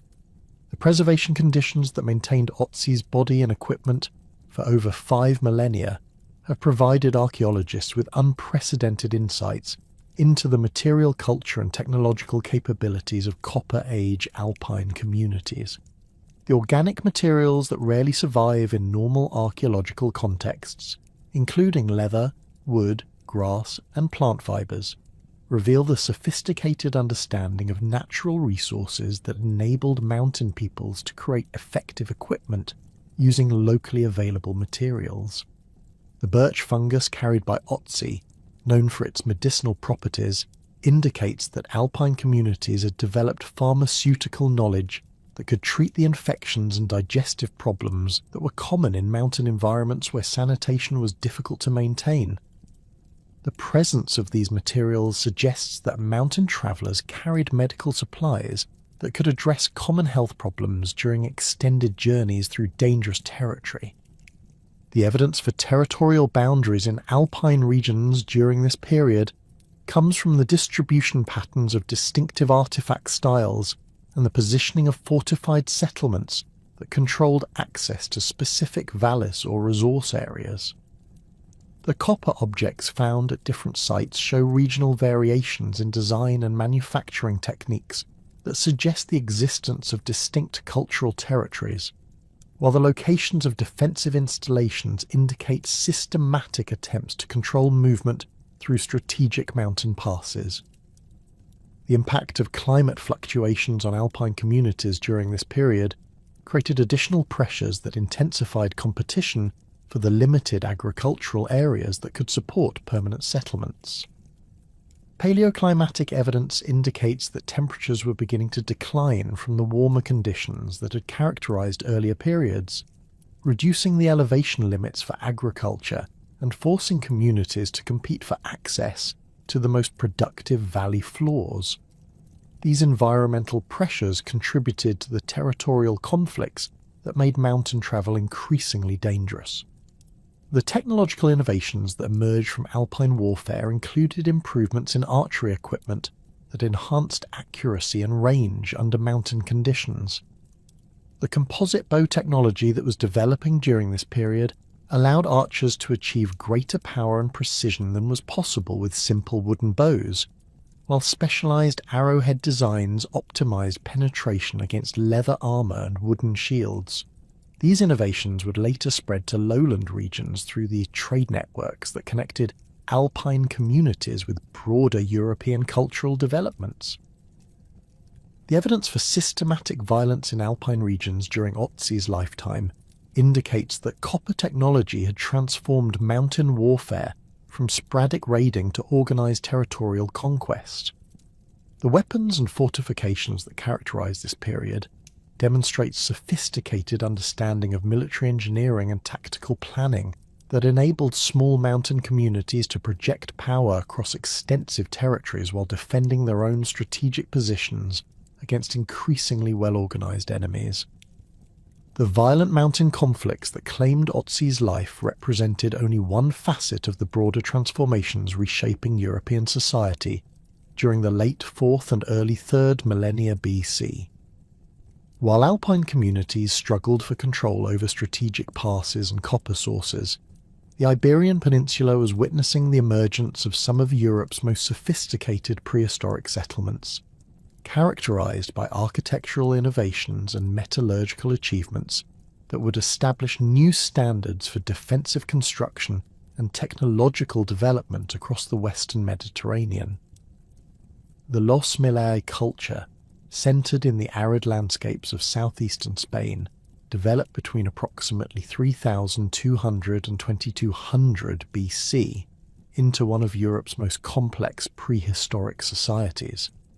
The eponymous site of Los Milers, situated on a triangular plateau overlooking the Andarax River Valley, demonstrates urban planning concepts that surpassed contemporary European achievements while incorporating defensive innovations that would influence fortification design throughout the Mediterranean world. The settlement's builders constructed massive stone walls that enclosed an area of nearly 5 hectares, incorporating 13 semicircular bastions that projected outward from the main defensive line to provide overlapping fields of fire against potential attackers. The construction techniques employed at Los Milers reveal sophisticated understanding of military engineering principles adapted to local geological conditions and available materials. The defensive walls, reaching heights of up to 4 meters and widths of 3 meters at their base, were built using carefully selected limestone blocks that were shaped and fitted without mortar, creating structures that could withstand both siege weapons and seismic activity common in the region. The bastions incorporated internal chambers that could store weapons and supplies while providing protected positions for defenders to coordinate their responses to attacks from multiple directions. Archaeological excavations within the Los Milers settlement have revealed a complex urban layout that integrated residential areas, craft workshops, and storage facilities within the defensive perimeter. The houses, constructed using stone foundations supporting mud brick walls, followed standardized plans that maximize space efficiency while maintaining structural integrity under the stress conditions created by the region's frequent earthquakes. The largest structures, positioned near the settlement's center, contained multiple rooms with specialized functions, including copper working areas, pottery kilns, and storage chambers that could accommodate the surplus production that supported the community's specialized craftsmen. The metallurgical workshops at Los Milers produced copper objects that demonstrate technical capabilities rivaling contemporary achievements in the Eastern Mediterranean, while developing distinctive regional characteristics that reflect local innovations and preferences. The site's metalworkers created sophisticated casting installations that could produce complex objects including flat axes, tanged daggers, and ornamental items that required precise temperature control and advanced understanding of metal flow properties. Chemical analysis of copper artifacts from the site indicates that craftsmen were working with ores from multiple sources, including local deposits in the Sierra Nevada and imported materials from more distant regions. The copper mining operations that supplied Los Milers and related settlements transformed the economic landscape of southeastern Iberia through the establishment of specialized mining communities that developed innovative extraction techniques adapted to local geological conditions. At Cerro Virtud, located approximately 15 kilometers from Los Milers, archaeologists have uncovered extensive mining installations featuring vertical shafts that extend over 20 meters below ground level, connected by horizontal galleries that followed ore veins through the surrounding rock formations. The mining operations incorporated sophisticated ventilation systems that maintained air circulation in deep workings, while removing dangerous gases that could accumulate in confined spaces.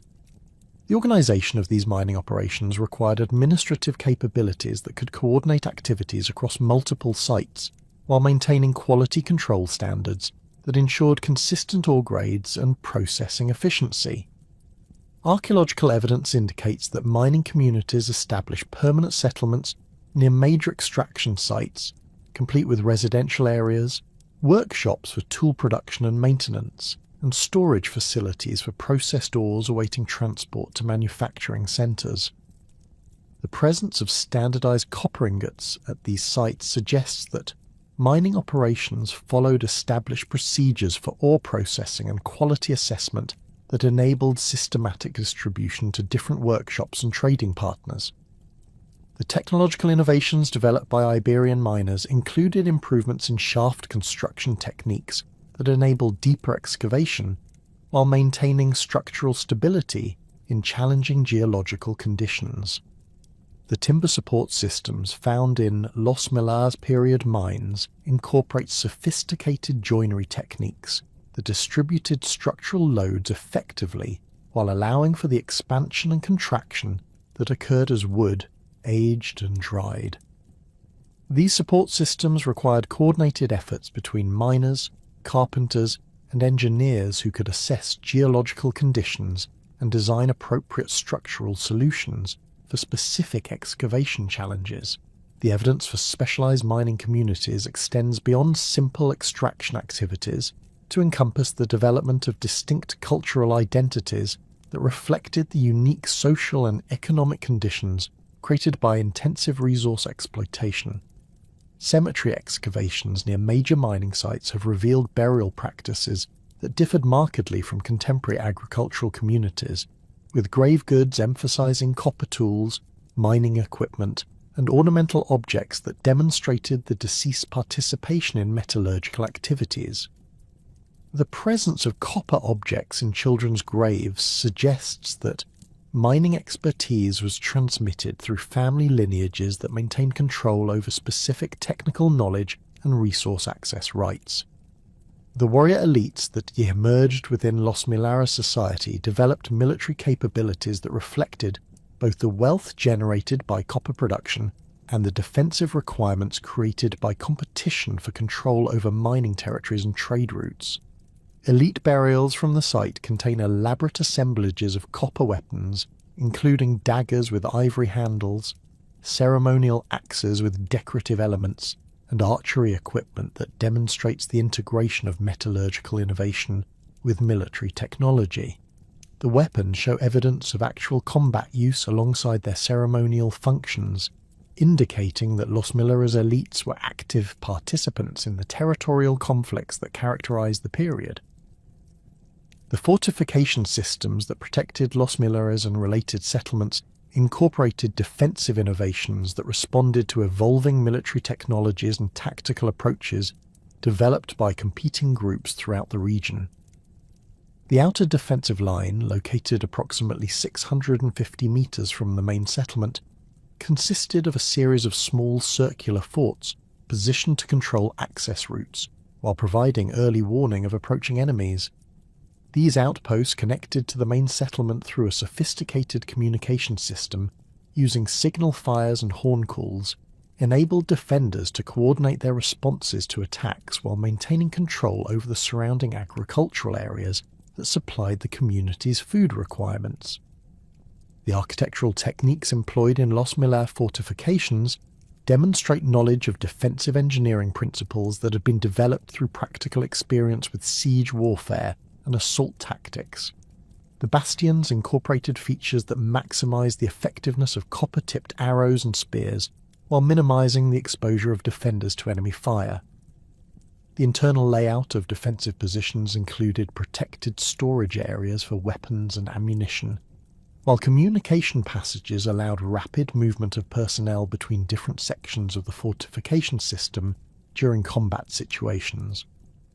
The evidence for organized violence in Los Milars society includes not only fortifications and weapons, but also skeletal remains that document the injuries and trauma associated with systematic warfare.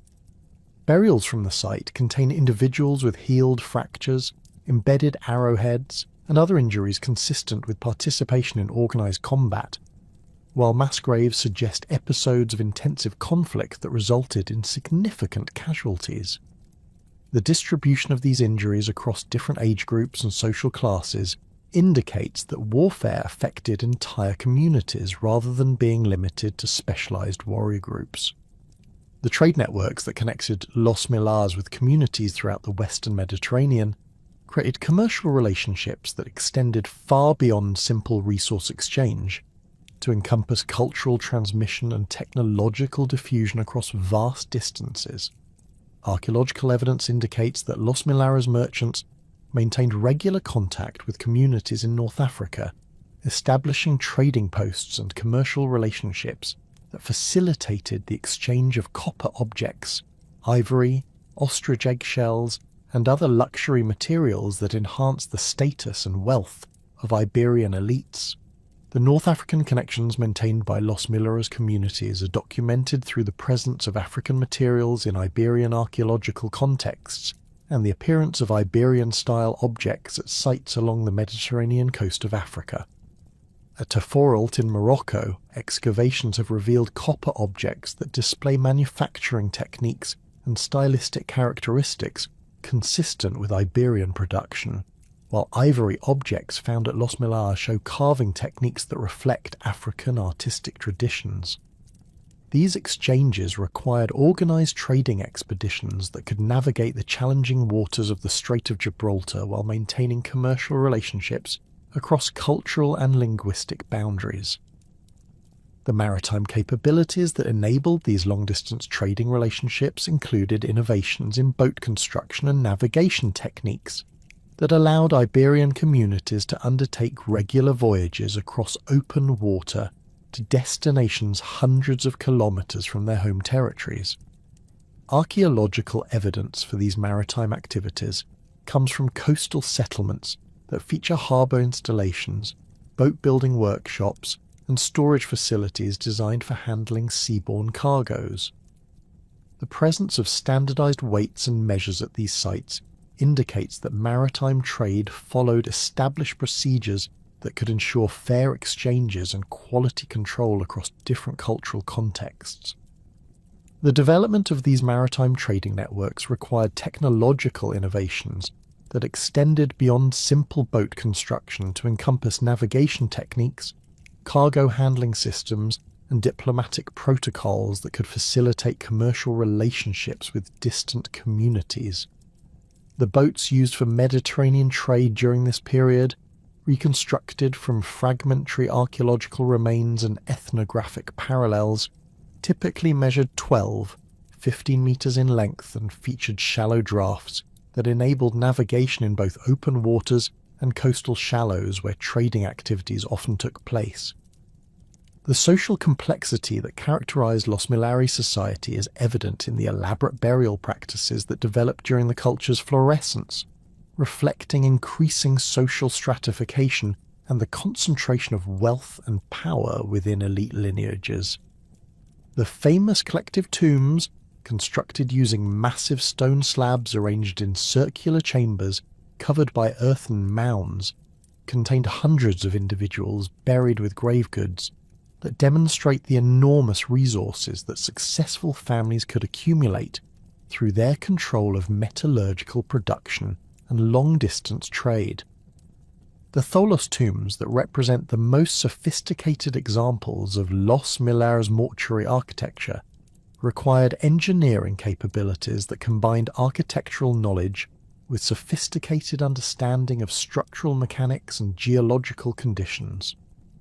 The largest examples, measuring up to 5 metres in internal diameter with corbelled stone roofs that could support substantial earthen superstructures, incorporated drainage systems and ventilation features that maintained appropriate conditions for repeated use over extended periods.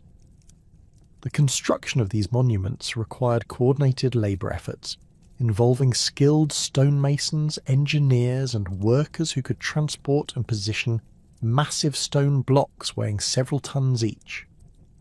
The grave goods found within these collective tombs reveal the international connections and sophisticated material culture that characterized Los Mileras elites during the height of their cultural development. Copper objects include not only locally produced items, but also imports that demonstrate contact with communities throughout the Mediterranean basin, while ivory carvings, gold ornaments, and exotic stone materials indicate access to luxury goods from Africa and other distant regions.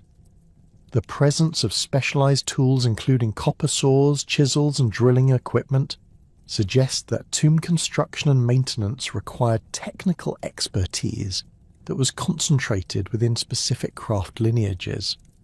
The religious and ceremonial significance of these burial monuments extended beyond simple mortuary functions to encompass community-wide rituals that reinforce social hierarchies while maintaining cultural traditions across multiple generations.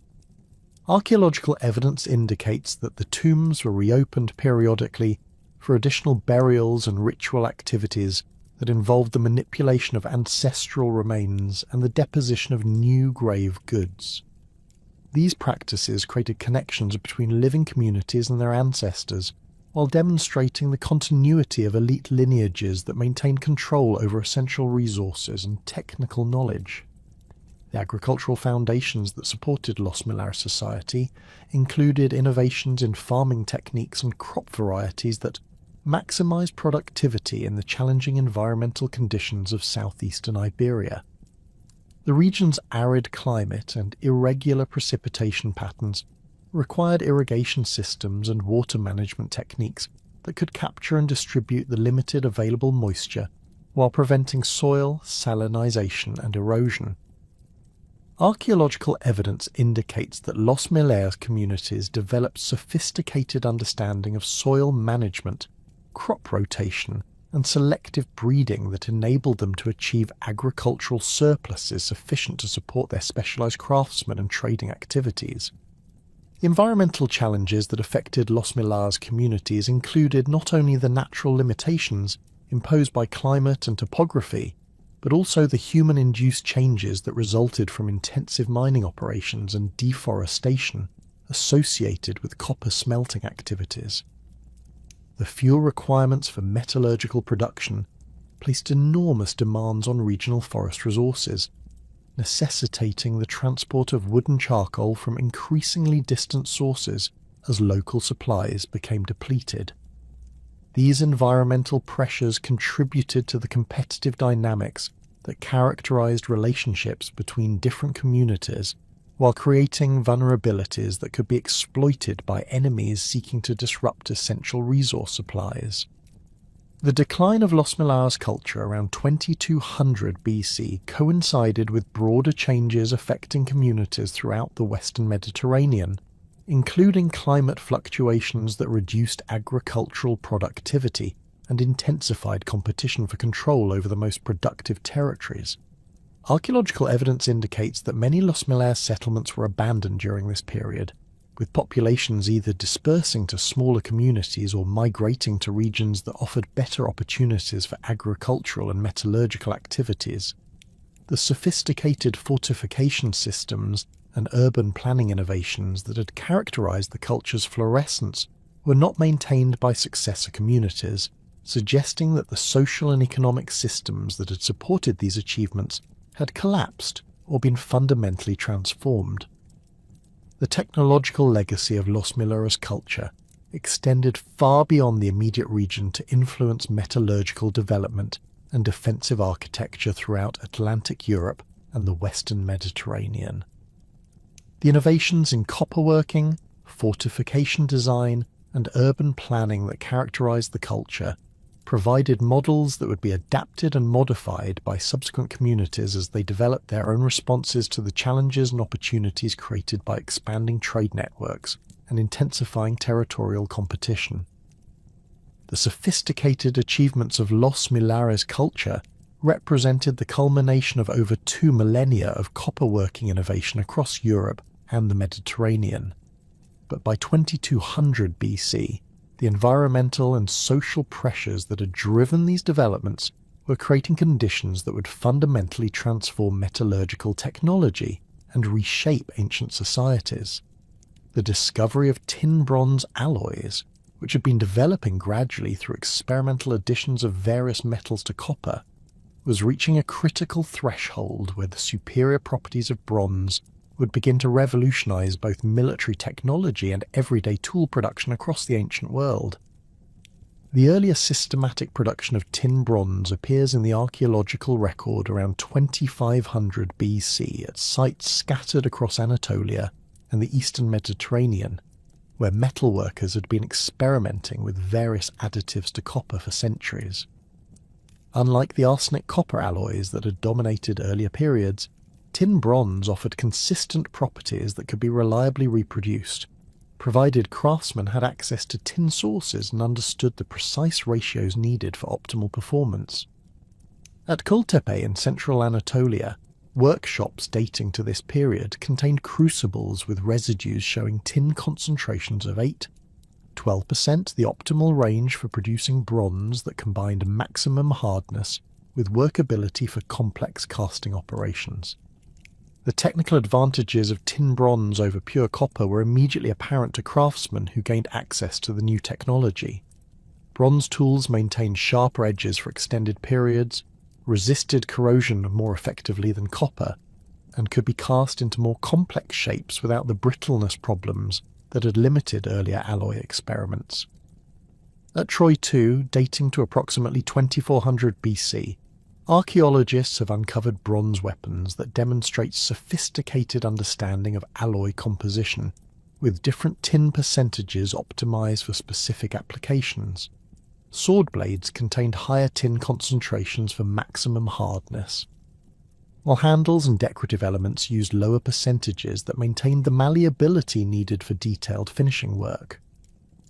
The procurement of tin presented challenges that would reshape trade networks across the ancient world, as tin deposits were far less common than copper sources and often located in regions that were difficult to access or politically unstable.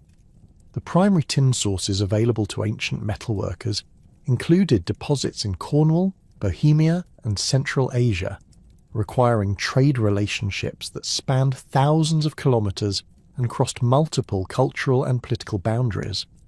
At Ugarit on the Syrian coast, tablets dating to around 2000 BC document tin shipments arriving from distant sources, with merchants paying premium prices for materials that were essential for bronze production, but available only through complex international trade networks. The transformation of existing copperworking centres to accommodate bronze production required significant investments in new equipment and technical training that many communities struggled to afford during a period of increasing environmental stress and political instability.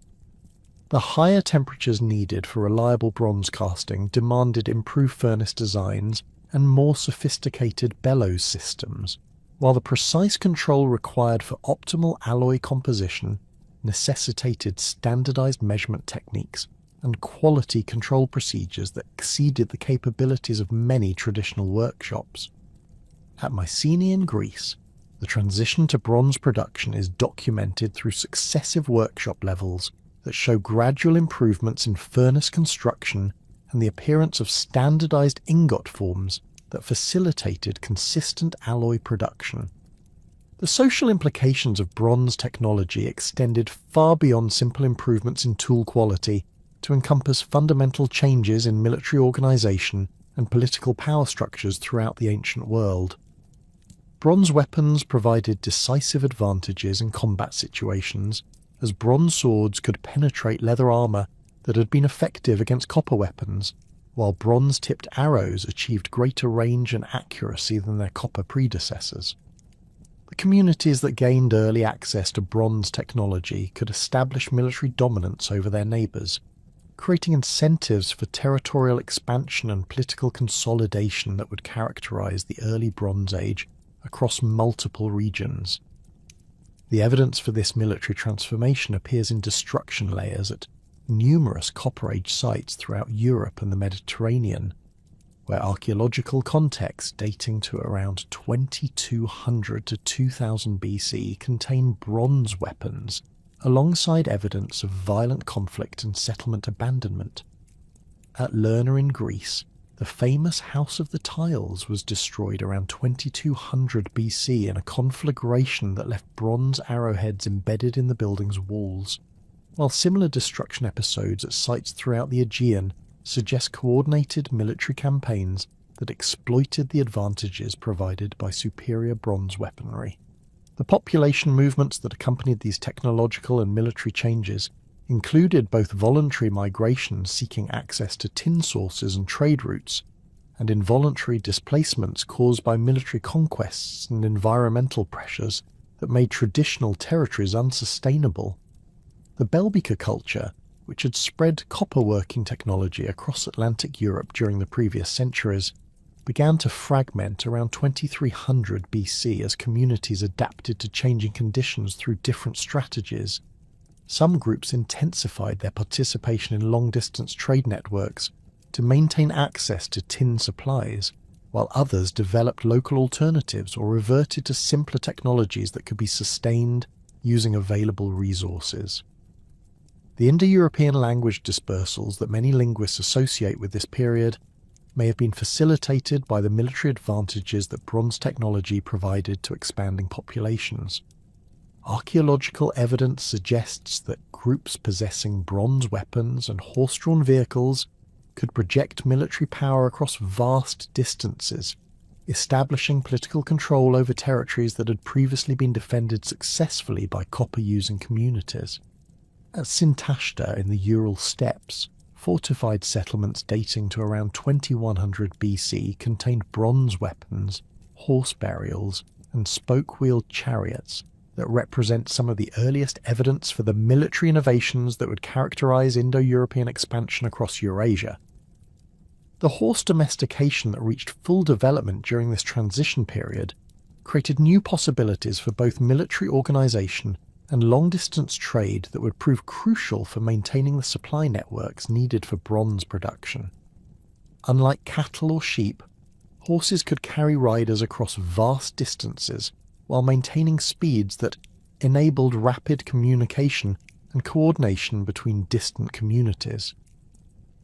At Botai in Kazakhstan, archaeological evidence dating to around 2200 BC includes horse pits, corrals, and processing areas that document the systematic exploitation of horses for transportation, military applications, and food production. The combination of bronze weapons and horse-mounted warfare created military capabilities that enabled small, well-equipped forces to dominate much larger populations that lacked access to these technologies.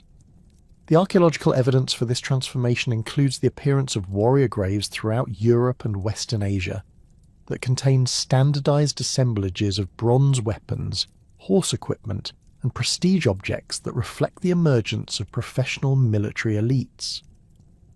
At Amesbury in England, elite burials dating to around 2000 BC contained bronze daggers, gold ornaments, and archers' equipment that demonstrate the international connections maintained by successful warriors during this period of technological transition. The urban centres that had flourished during the Copper Age faced particular challenges during the transition to bronze technology, as their economic foundations were disrupted by changing trade patterns and military threats that traditional defensive systems could not address effectively. Many of the fortified settlements that had dominated regional landscapes during the previous millennium were abandoned around 2200 to 2000 BC, with populations dispersing to smaller communities that could adapt more readily to changing conditions. The Cucuteni Tripilia mega-settlements of Eastern Europe, which had supported populations numbering in the tens of thousands, disappeared completely during this period, leaving only archaeological traces of their former grandeur. The environmental factors that contributed to these social transformations included climate deterioration that reduced agricultural productivity across much of Europe and Western Asia, creating food shortages that intensified competition for the most productive territories. The 4.2 kiloyear event, documented in paleoclimatic records from ice cores and lake sediments, brought cooler temperatures and reduced precipitation that stressed agricultural systems that had been adapted to the warmer conditions of the previous millennium. These environmental pressures created vulnerabilities that could be exploited by groups possessing superior military technology, while forcing traditional communities to develop new survival strategies that often involved abandoning established settlements and territorial boundaries. The collapse of traditional political systems during this transition period created opportunities for innovative forms of social organization that would characterize early Bronze Age societies. The palace-centered bureaucracies that would emerge in Mycenaean Greece and other Bronze Age civilizations represented new approaches to managing the complex supply chains and military organizations needed for bronze production and territorial control. These administrative systems incorporated innovations in record-keeping, resource management, and diplomatic relations that enabled centralized authorities to coordinate activities across extensive territories while maintaining the international relationships needed for accessing essential raw materials. The technological innovations that emerged during this transition period extended beyond metallurgy to encompass advances in transportation, communication, and military organization that would define Bronze Age civilization for the next millennium. The development of spoke-wheeled vehicles enabled more efficient transport of heavy materials over long distances, while improvements in shipbuilding technology facilitated maritime trade relationships that connected distant regions through regular commercial exchanges. At Uluburun off the Turkish coast, a shipwreck dating to around 1300 BC contained tin ingots, copper oxhide ingots, and finished bronze objects that document the international scope of Bronze Age trade networks. The craft specialization that had developed during the Copper Age reached new levels of sophistication, as bronze production required coordination between different specialists including miners, smelters, casters, and finishers who each possessed essential technical knowledge. The training systems needed to transmit this knowledge created new forms of social organization based on craft guilds and workshop hierarchies that transcended traditional kinship relationships. At Knossos in Crete, Linear B tablets document the complex administrative systems that palace authorities used to manage bronze production, including detailed records of raw material allocations, worker assignments, and finished product distributions. The religious and ceremonial significance of bronze objects reflected their superior properties and the complex social relationships involved in their production and distribution. Bronze Age societies developed elaborate ritual practices centered on metalworking activities, with smiths achieving semi-divine status as masters of transformative technologies that could convert raw ores into finished objects of extraordinary beauty and functionality. The ceremonial axes, swords, and ornaments found in Bronze Age hoards throughout Europe demonstrate the sacred significance that these societies attributed to bronze objects, which served as offerings to deities, symbols of political authority, and repositories of accumulated wealth. The legacy of Copper Age innovations in social organization, trade networks, and technological development provided essential foundations for Bronze Age civilizations that would dominate the ancient world for the next 1,000 years. The administrative systems developed for managing copper production and long-distance trade created models for the palace bureaucracies that would coordinate Bronze Age economies, while the military technologies and organizational structures that had emerged during the Copper Age transition provided templates for the professional armies that would characterize Bronze Age warfare. The urban planning concepts pioneered by Harappan civilization, the defensive architecture innovations of Los Millares culture, and the metallurgical expertise developed across Europe and the Mediterranean during the Copper Age all contributed to the technological and social foundations that enabled Bronze Age societies to achieve unprecedented levels of complexity and territorial control. The trade networks that had connected copper-producing regions with manufacturing centres and consumer markets evolved into the international commercial systems that would facilitate Bronze Age prosperity, while creating the diplomatic relationships and cultural exchanges that would characterize ancient Mediterranean civilization. The transformation from copper to bronze technology marked more than a simple improvement in metallurgical capabilities. It represented a fundamental shift in how human societies organized themselves for production, warfare, and territorial control. The Copper Age had introduced humanity to the possibilities and challenges of metal technology, while creating the social structures and international relationships that would prove essential for managing the more complex requirements of Bronze Age civilization.